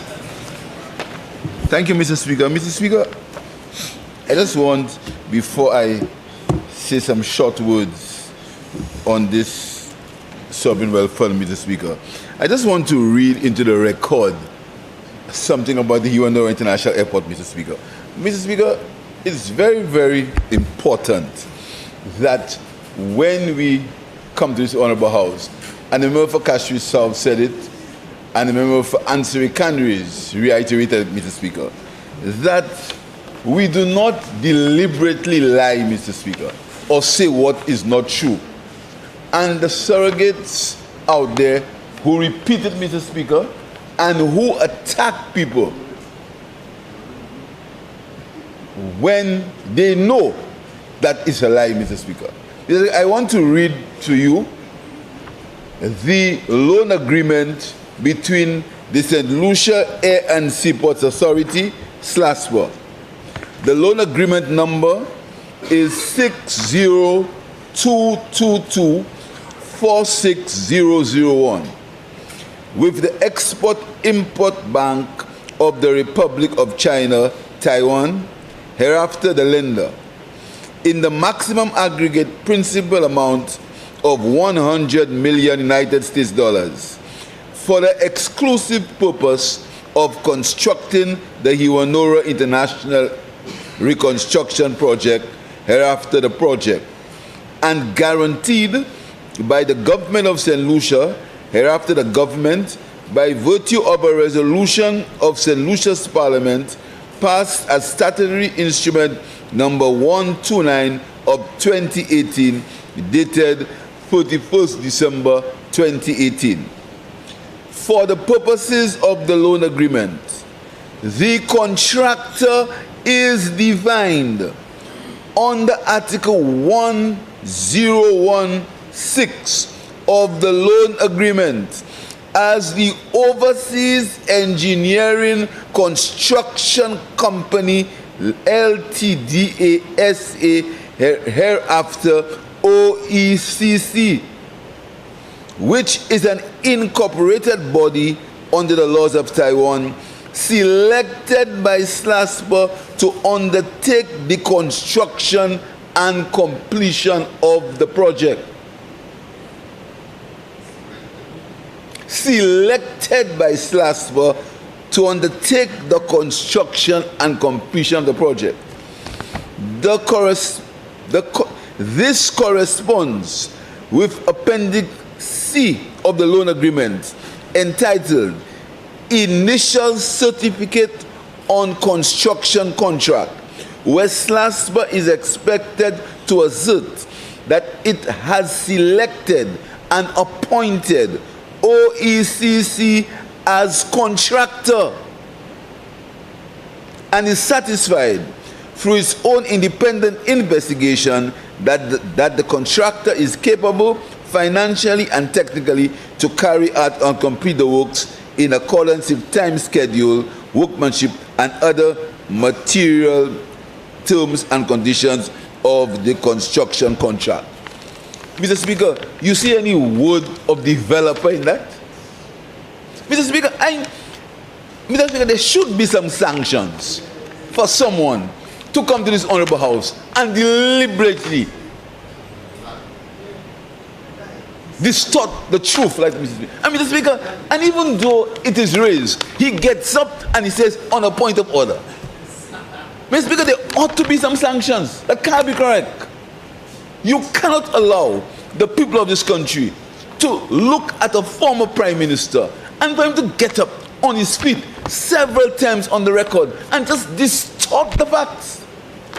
And there are people out there in civil society and in the press who refuse to call him out on these issues. Mr. Speaker, it is annoying. It is hurtful, Mr. Speaker, because we are not in this business forever. The young people of this country have to look forward to something from us, Mr. Speaker. And what they do is to look for excuses. They paint a white brush, some of them, politicians, to paint a white brush instead of calling out the individual politician when he does what's wrong, to hide behind their own idiosyncrasies and their own favorites. And the old people they support, they say, politicians. Mr. Speaker, I thought it important for me to say that, Mr. Speaker, because it is hurtful, Mr. Speaker, when a document that can be shown is a loan agreement that can be made a document of the House.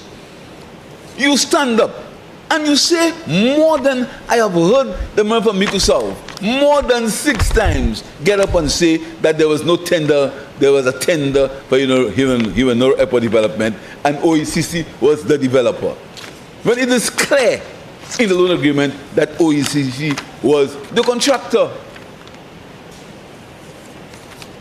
Mr. Speaker, I saw it was very important that I put that on the record.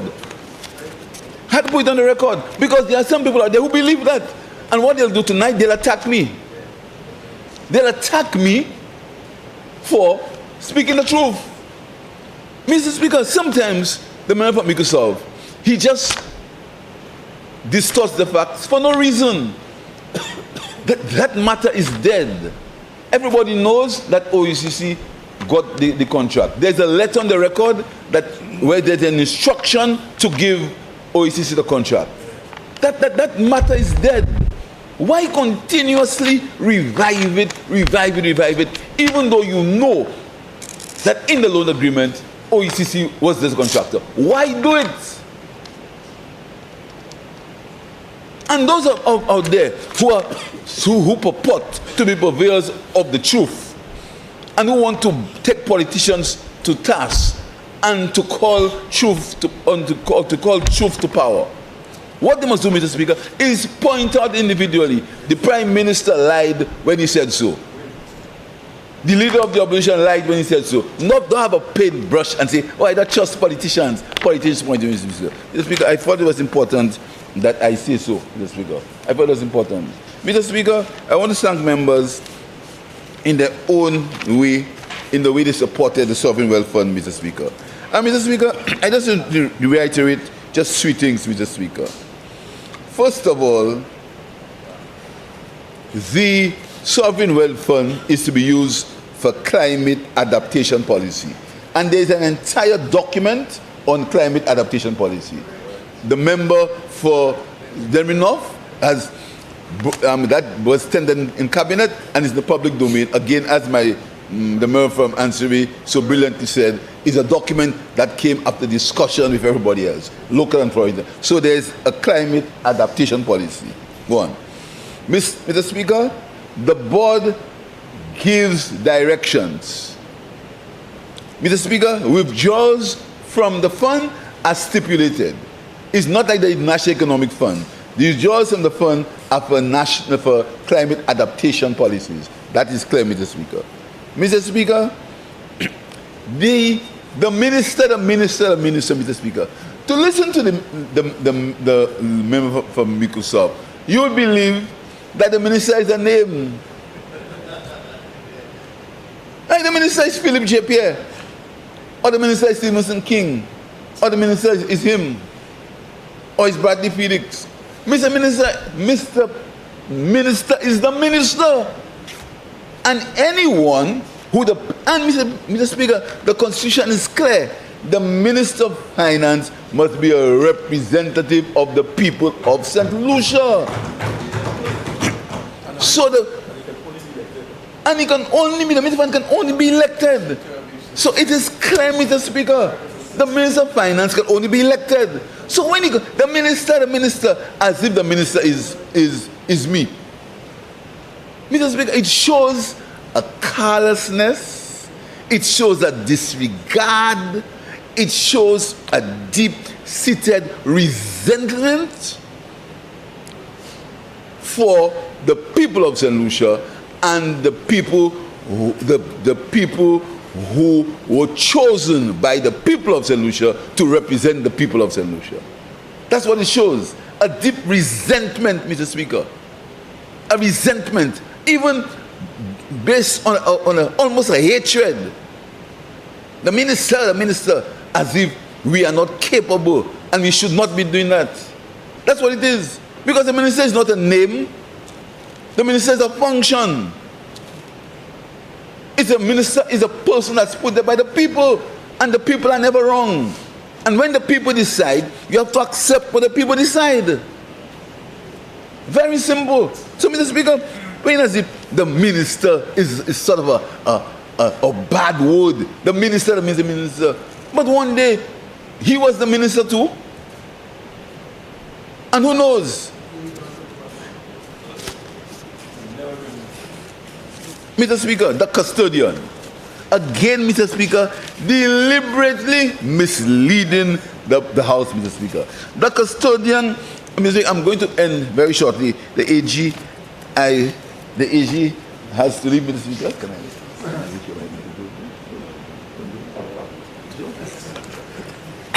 The AG has a very serious family engagement to get involved in. Very important family engagement, Mr. Speaker. But he told me to not disclose, and I will not disclose. I know. Mr. Speaker, he speaks about the custodian. Mr. Speaker, refuses to read lower down the bill. Refuses. And that's why I tell the people of St. Lucia, you must read, listen. What anybody tells you, including what I tell you, fact check it. He does not read the rest. Here's what he said, Mr. Speaker. The functions of the custodian appointed under subsection 1. First of all, the appointment. The board shall, on the advice of the Minister of Cabinet, or the Minister, on the advice of the Minister and Cabinet. Never said so.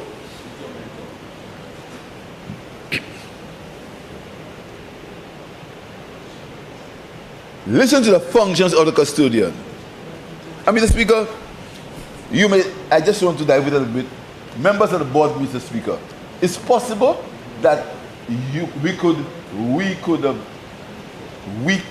have put in legislation somebody like the Director of Finance as a member of the board. It's possible. That's a suggestion, Mr. Speaker. But the minister has the flexibility to appoint whoever he wants, and he can appoint the finance official. That's something that's possible, Mr. Speaker. Mr. Speaker, the functions of the custodian to protect the fund assets and take all necessary administrative measures in relation to the custody of the assets of the fund. Maintain internal control systems and records that clearly identify the nature and value of the assets of the fund and cash, the ownership of each asset and cash, and the place where documents of title pertaining to each asset are kept. Important. Carry out the instructions of the investment manager. Mr. Speaker, very important. Carries out the instructions of the investment manager, Mr. Speaker. Mr. Speaker, the custodian, Mr. Speaker, they do not make investment decisions. They do not. Investment, they have it in custody. They do not make investment decisions. Investment decisions are made by the minister, Mr. Speaker. And investment decisions, Mr. Speaker, are made by the investment manager. Sorry. And Mr. Speaker, and it's clear also that it says that both the fund and the board must be audited. And we've added another functioning checks and balance, a forensic report. Mr. Speaker, so where are we going? Where are we going? Mr. Speaker, further, you would have believed, Mr. Speaker, when I remember the Minister for the CIP can speak about himself, but so I'll leave that alone, Mr. Speaker. But Mr. Speaker, I have said before that there was a man called Goebbels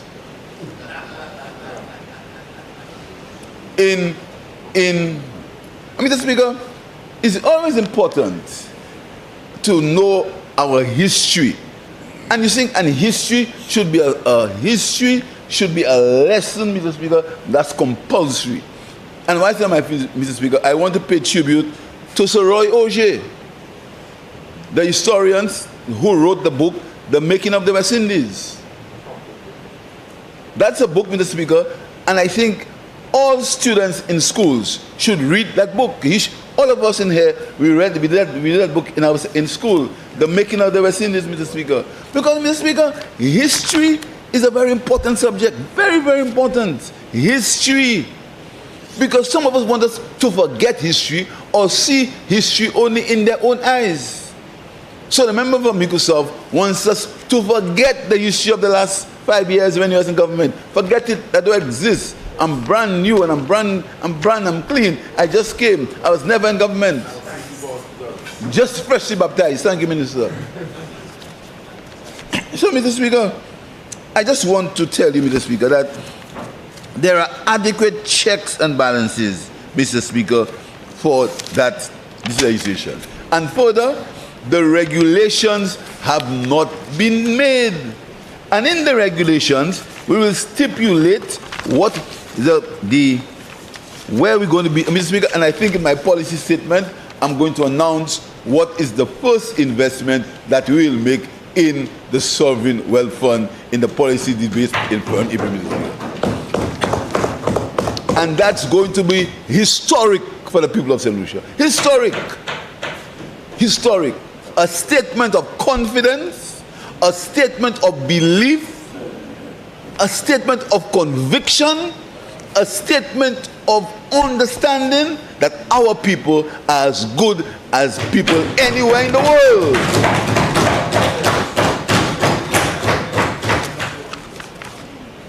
Stop demeaning our people. Stop demeaning them. Stop respect them.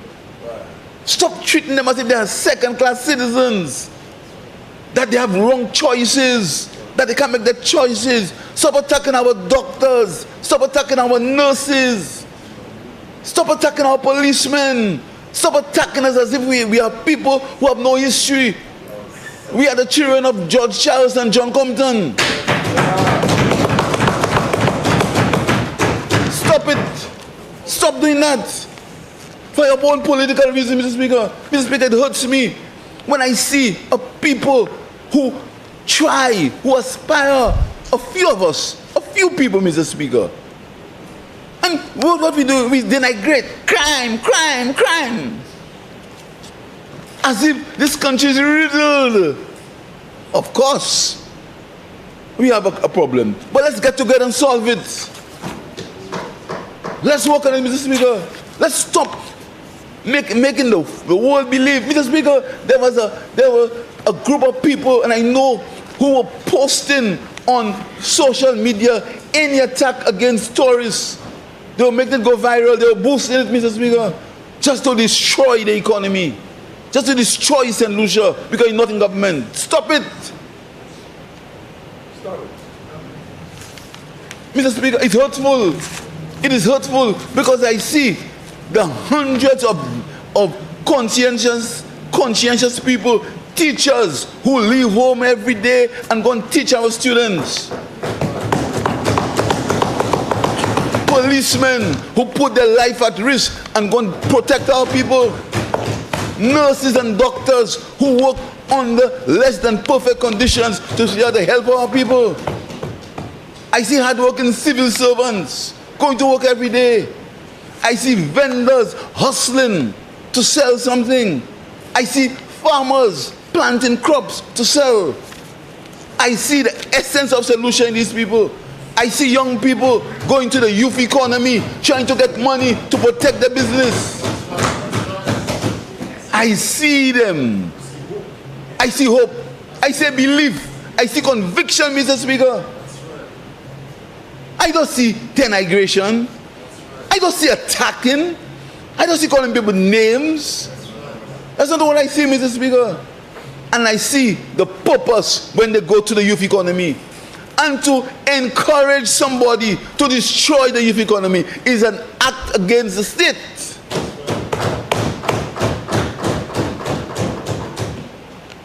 To encourage it for political purposes. To mislead young people.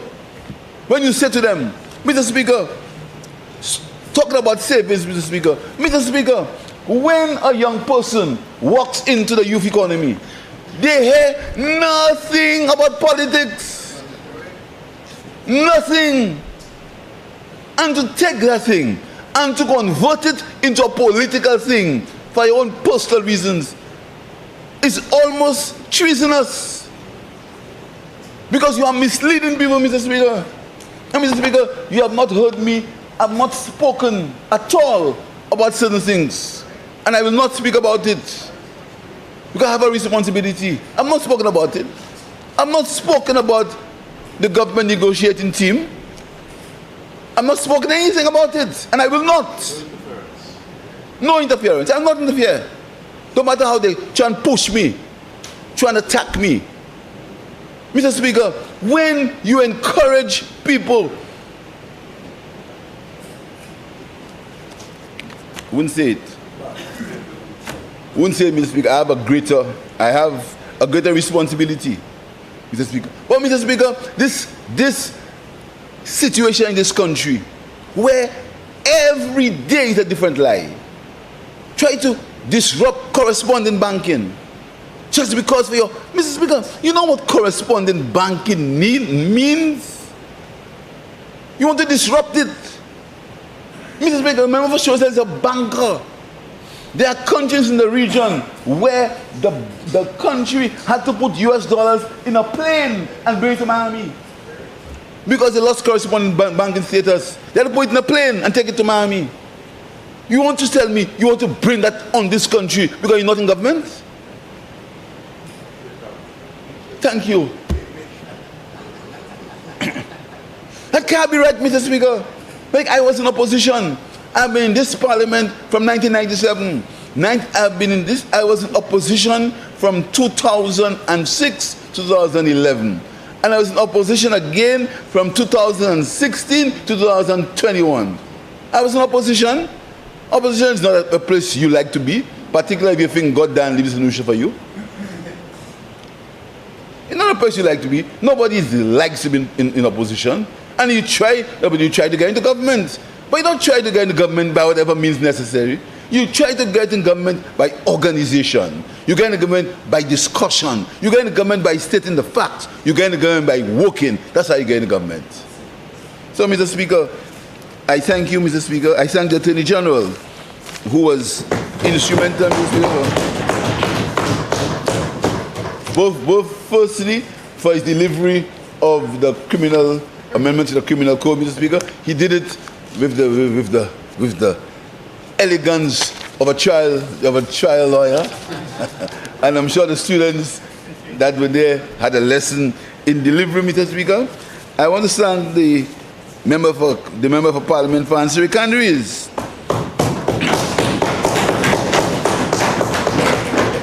You see, Mr. Speaker, the member of Parliament for answering queries has been vilified. He has been taken as a lost cause. I heard somebody say the other day, I saw them in my constituency. I saw them in my constituency. That's the parliamentary rep. He's the parliamentary rep. It's his constituency. But that's how they are. So, Mr. Speaker, so I want to thank the member of Parliament for answering queries. I want to thank the officials of the Ministry of Finance. I want to thank them, Mr. Speaker. I want to, because last night, after we discussed the bill of the last night, we were in the cabinet till 10:30. Further refining, because, Mr. Speaker, that's how we operate. We operate like men and women of purpose. We don't sit in the parliament and plan how to attack people. We don't sit in the parliament and plan how to make people cry. We don't sit in the parliament and attack people's children. We don't sit in the parliament and say who to give this and who to give that, or to promote here or to not promote here. That's what we do in the cabinet. We sit in the cabinet and discuss the issues as they relate to the people of this country. And this bill, Mr. Speaker, this bill comes out of an abundance of discussion and the hard work with the Speaker. So I want to thank everyone. I want to say that is a new beginning for St. Lucia. And I'm very proud that the men and women in this house, when our grandchildren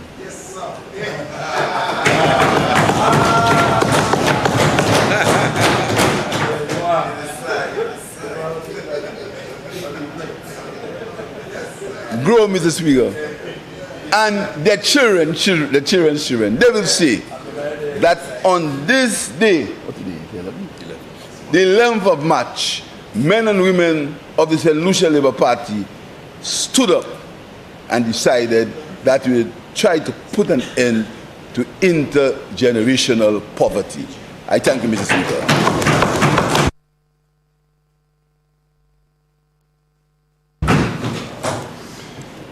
Honourable members, the question is that the Sovereign Wealth Fund of St. Lucia bill be read a second time.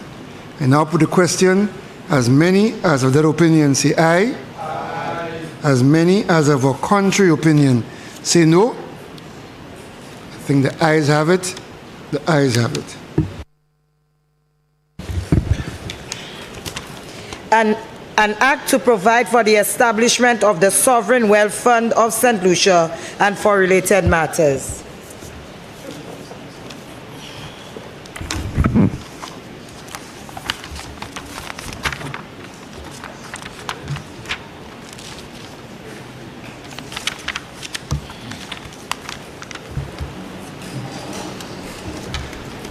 Clause 2. Interpretation. Clause 2 stands part of the bill. Aye. Part 1, clauses 3 and 4. Sovereign Wealth Fund of St. Lucia. Part 1, clauses 3 and 4 stands part of the bill. Aye. Part 2, clauses 5 to 43. Management of the fund. Part 2, clauses 5 to 43, stands part of the bill. Part 3, clauses 44 to 50. Financing of the fund. Part 3, clauses 44 to 50, stands part of the bill. Part 4, clauses 51 to 53. Miscellaneous. Part 4, clauses 51 to 53, stands part of the bill. Clause 1. Short title and commencement. Clause 1 stands part of the bill.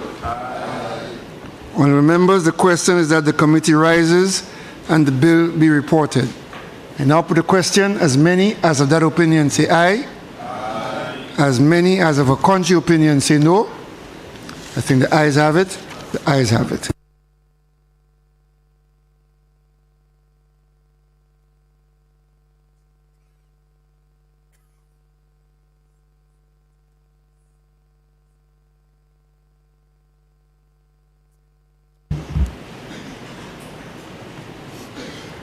Honourable members, I beg to report that the Sovereign Wealth Fund of St. Lucia bill went through committee stage without amendments. Finance Minister. I beg to move that the report of the committee be adopted and the bill be read a third time and passed. Honourable members, the question is that the report of the committee be adopted and that the Sovereign Wealth Fund of St. Lucia bill be read a third time and passed. I now put the question. As many as of that opinion say aye. As many as of a contrary opinion say no. I think the ayes have it. The ayes have it. Be it enacted by the King's Most Excellent Majesty, by and with the advice and consent of the House of Assembly and the Senate of St. Lucia, and by the authority of the same as follows. This act may be cited as the Sovereign Wealth Fund of St. Lucia Act 2025. Prime Minister and Member for Castries East.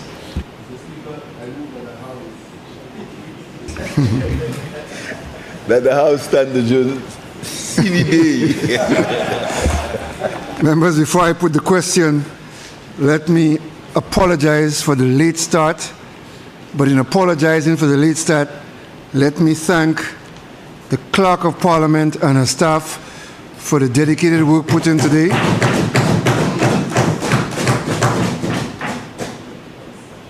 The staff of the drafting unit of the Attorney General's chambers, and the staff of the National Printing Corporation.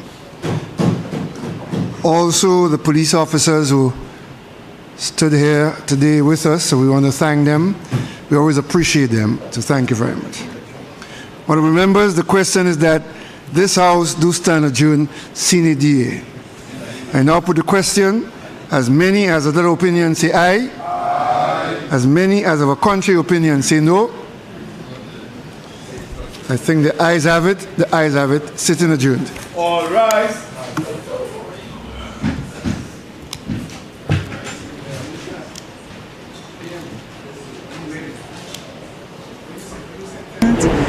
The House had an adjournment at around 1 and debate resumed at 1:45. The bill that was up for debate at that time was the Sovereign Wealth Fund of St. Lucia, and it was just this bill, one bill, that has taken up this time and led us to the end that we are here now. The Prime Minister, in explaining the bill, he presented the bill, the Minister of Finance, and he said, in its simplicity, the bill is merely a savings for the future generation, a savings to prepare, if you will, for unforeseen circumstances. He spoke about about our island being a vulnerable island, particularly to all kinds of shocks, but particularly natural disasters. And he was saying there are times when the international agencies would take some time before even funds could be released after a natural disaster. So he was saying in such event, such a bill, such a fund, a wealth fund could come in handy where the country could dip into it for immediate needs. One of the purposes of the fund, he said, was to sort of invest in climate mitigation and climate adaptation adaptation, any investment relating to climate adaptation and climate mitigation. And there was a lot of interesting debate on this. Of course, one contribution I think the country, if you will, was looking forward to was the leader of the opposition, since prior to the House sitting, he had made some statements concerning his opposition to such a bill, and he said forcefully that he would oppose it. So it was something I suppose a lot of people were anticipating, including ourselves, to see what his contribution would be. And the leader of the opposition, basically most people expected drama. In layman's terms, most people expected drama. I suppose we could say the usual back and forth, and what perhaps the people have come to expect from the leader of the opposition when he stands in opposition, to a motion or a bill. And interestingly, he made his contribution. There wasn't this anticipated confrontation and back and forth. It was not confrontational at all. In his opposition to the bill, I think his main argument was that there is already an economic fund and there is no need for a separate wealth fund. And he was saying it is ready. He also criticized, some of the operations, the structure of the sovereign wealth fund, who would manage, the structure, but his main argument with the fund, with the bill, was that there is something already, the economic fund, that would take care of that. But as the members of the opposition, you will continue from there, Michael, as he said, the members of the opposite, in response to his thing, was saying these are really comparing oranges and apples, and that there are two separate entities, because the economic fund exists primarily to fund government projects. It exists primarily to fund government projects, and the sovereign wealth fund was sort of more broad in scope, in terms of alleviating the country. I just want to make one more point that the Prime Minister made, which I think was very important in describing the sovereign wealth fund. He said that it was really trying to put an end to generational poverty. And he said in the coming month, in his policy statement, he would outline the very first investment, Michael, that his government and the country would undertake under the sovereign wealth fund. He described it as historic for the people of St. Lucia, and he was saying such a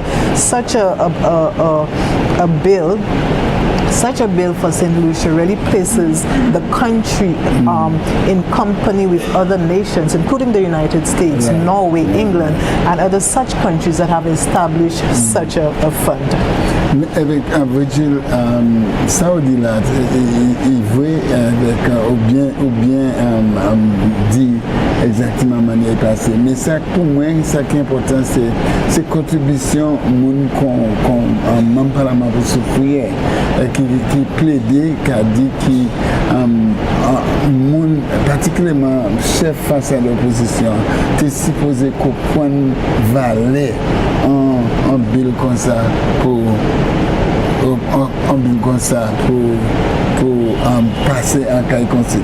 Mais aussi, les gens qui Premier ministre a dit qui était derrière Bill Salah, c'est jeune ministre avec même parlement pour souffrir pour Lancelary Canary qui était libre responsabilité avec une manière il travaille à ça. Nous avons accordé ça, c'est avec lui-même en présentation, il dit manière ça c'était un bagage qui est important pour l'autre jeune qui a parlé pour temps qui a venu pour mettre comme bon monde a dit aujourd'hui mettre bagage à ce côté.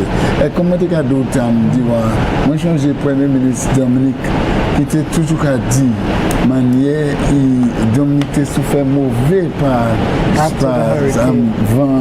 Hurricane Maria et tout le monde que Dominique était croisé avec lui-même dit il passe à tout côté de gagner merci bon Dieu était toujours tenu mettez en le fond à ce côté pour aider puisqu'il l'autre pays qui prend un petit temps l'autre organisation bagaille comme ça qui prend un petit temps avec tout le temps ça là après un désastre monde voulait manger il voulait aide alors ça nous tend aujourd'hui à qui le fond ça là le fond sovereign wealth là c'est yon qui a mis à ce côté particulièrement pour cas désastre. Alors, c'était une discussion qui était bien intéressant.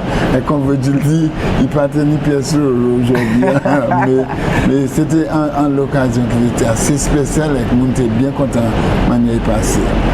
And that's it, and we just want to mention that there were two other bills that were passed today, the Criminal Code Amendment and the Supreme Court Amendment. So there you have it, today's proceedings in the House of Assembly. We thank you so much, all our viewers at the National Television Network. Thank you so much for staying with us.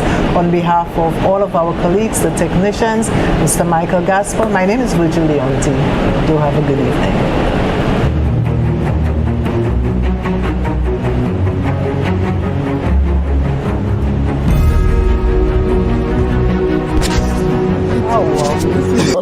Avec nous bien contents et pour prendre tout ça autant ces officiers a dit là et à nous garder si nous sommes en pratique pour nous faire la vie y'en a l'autre primaire.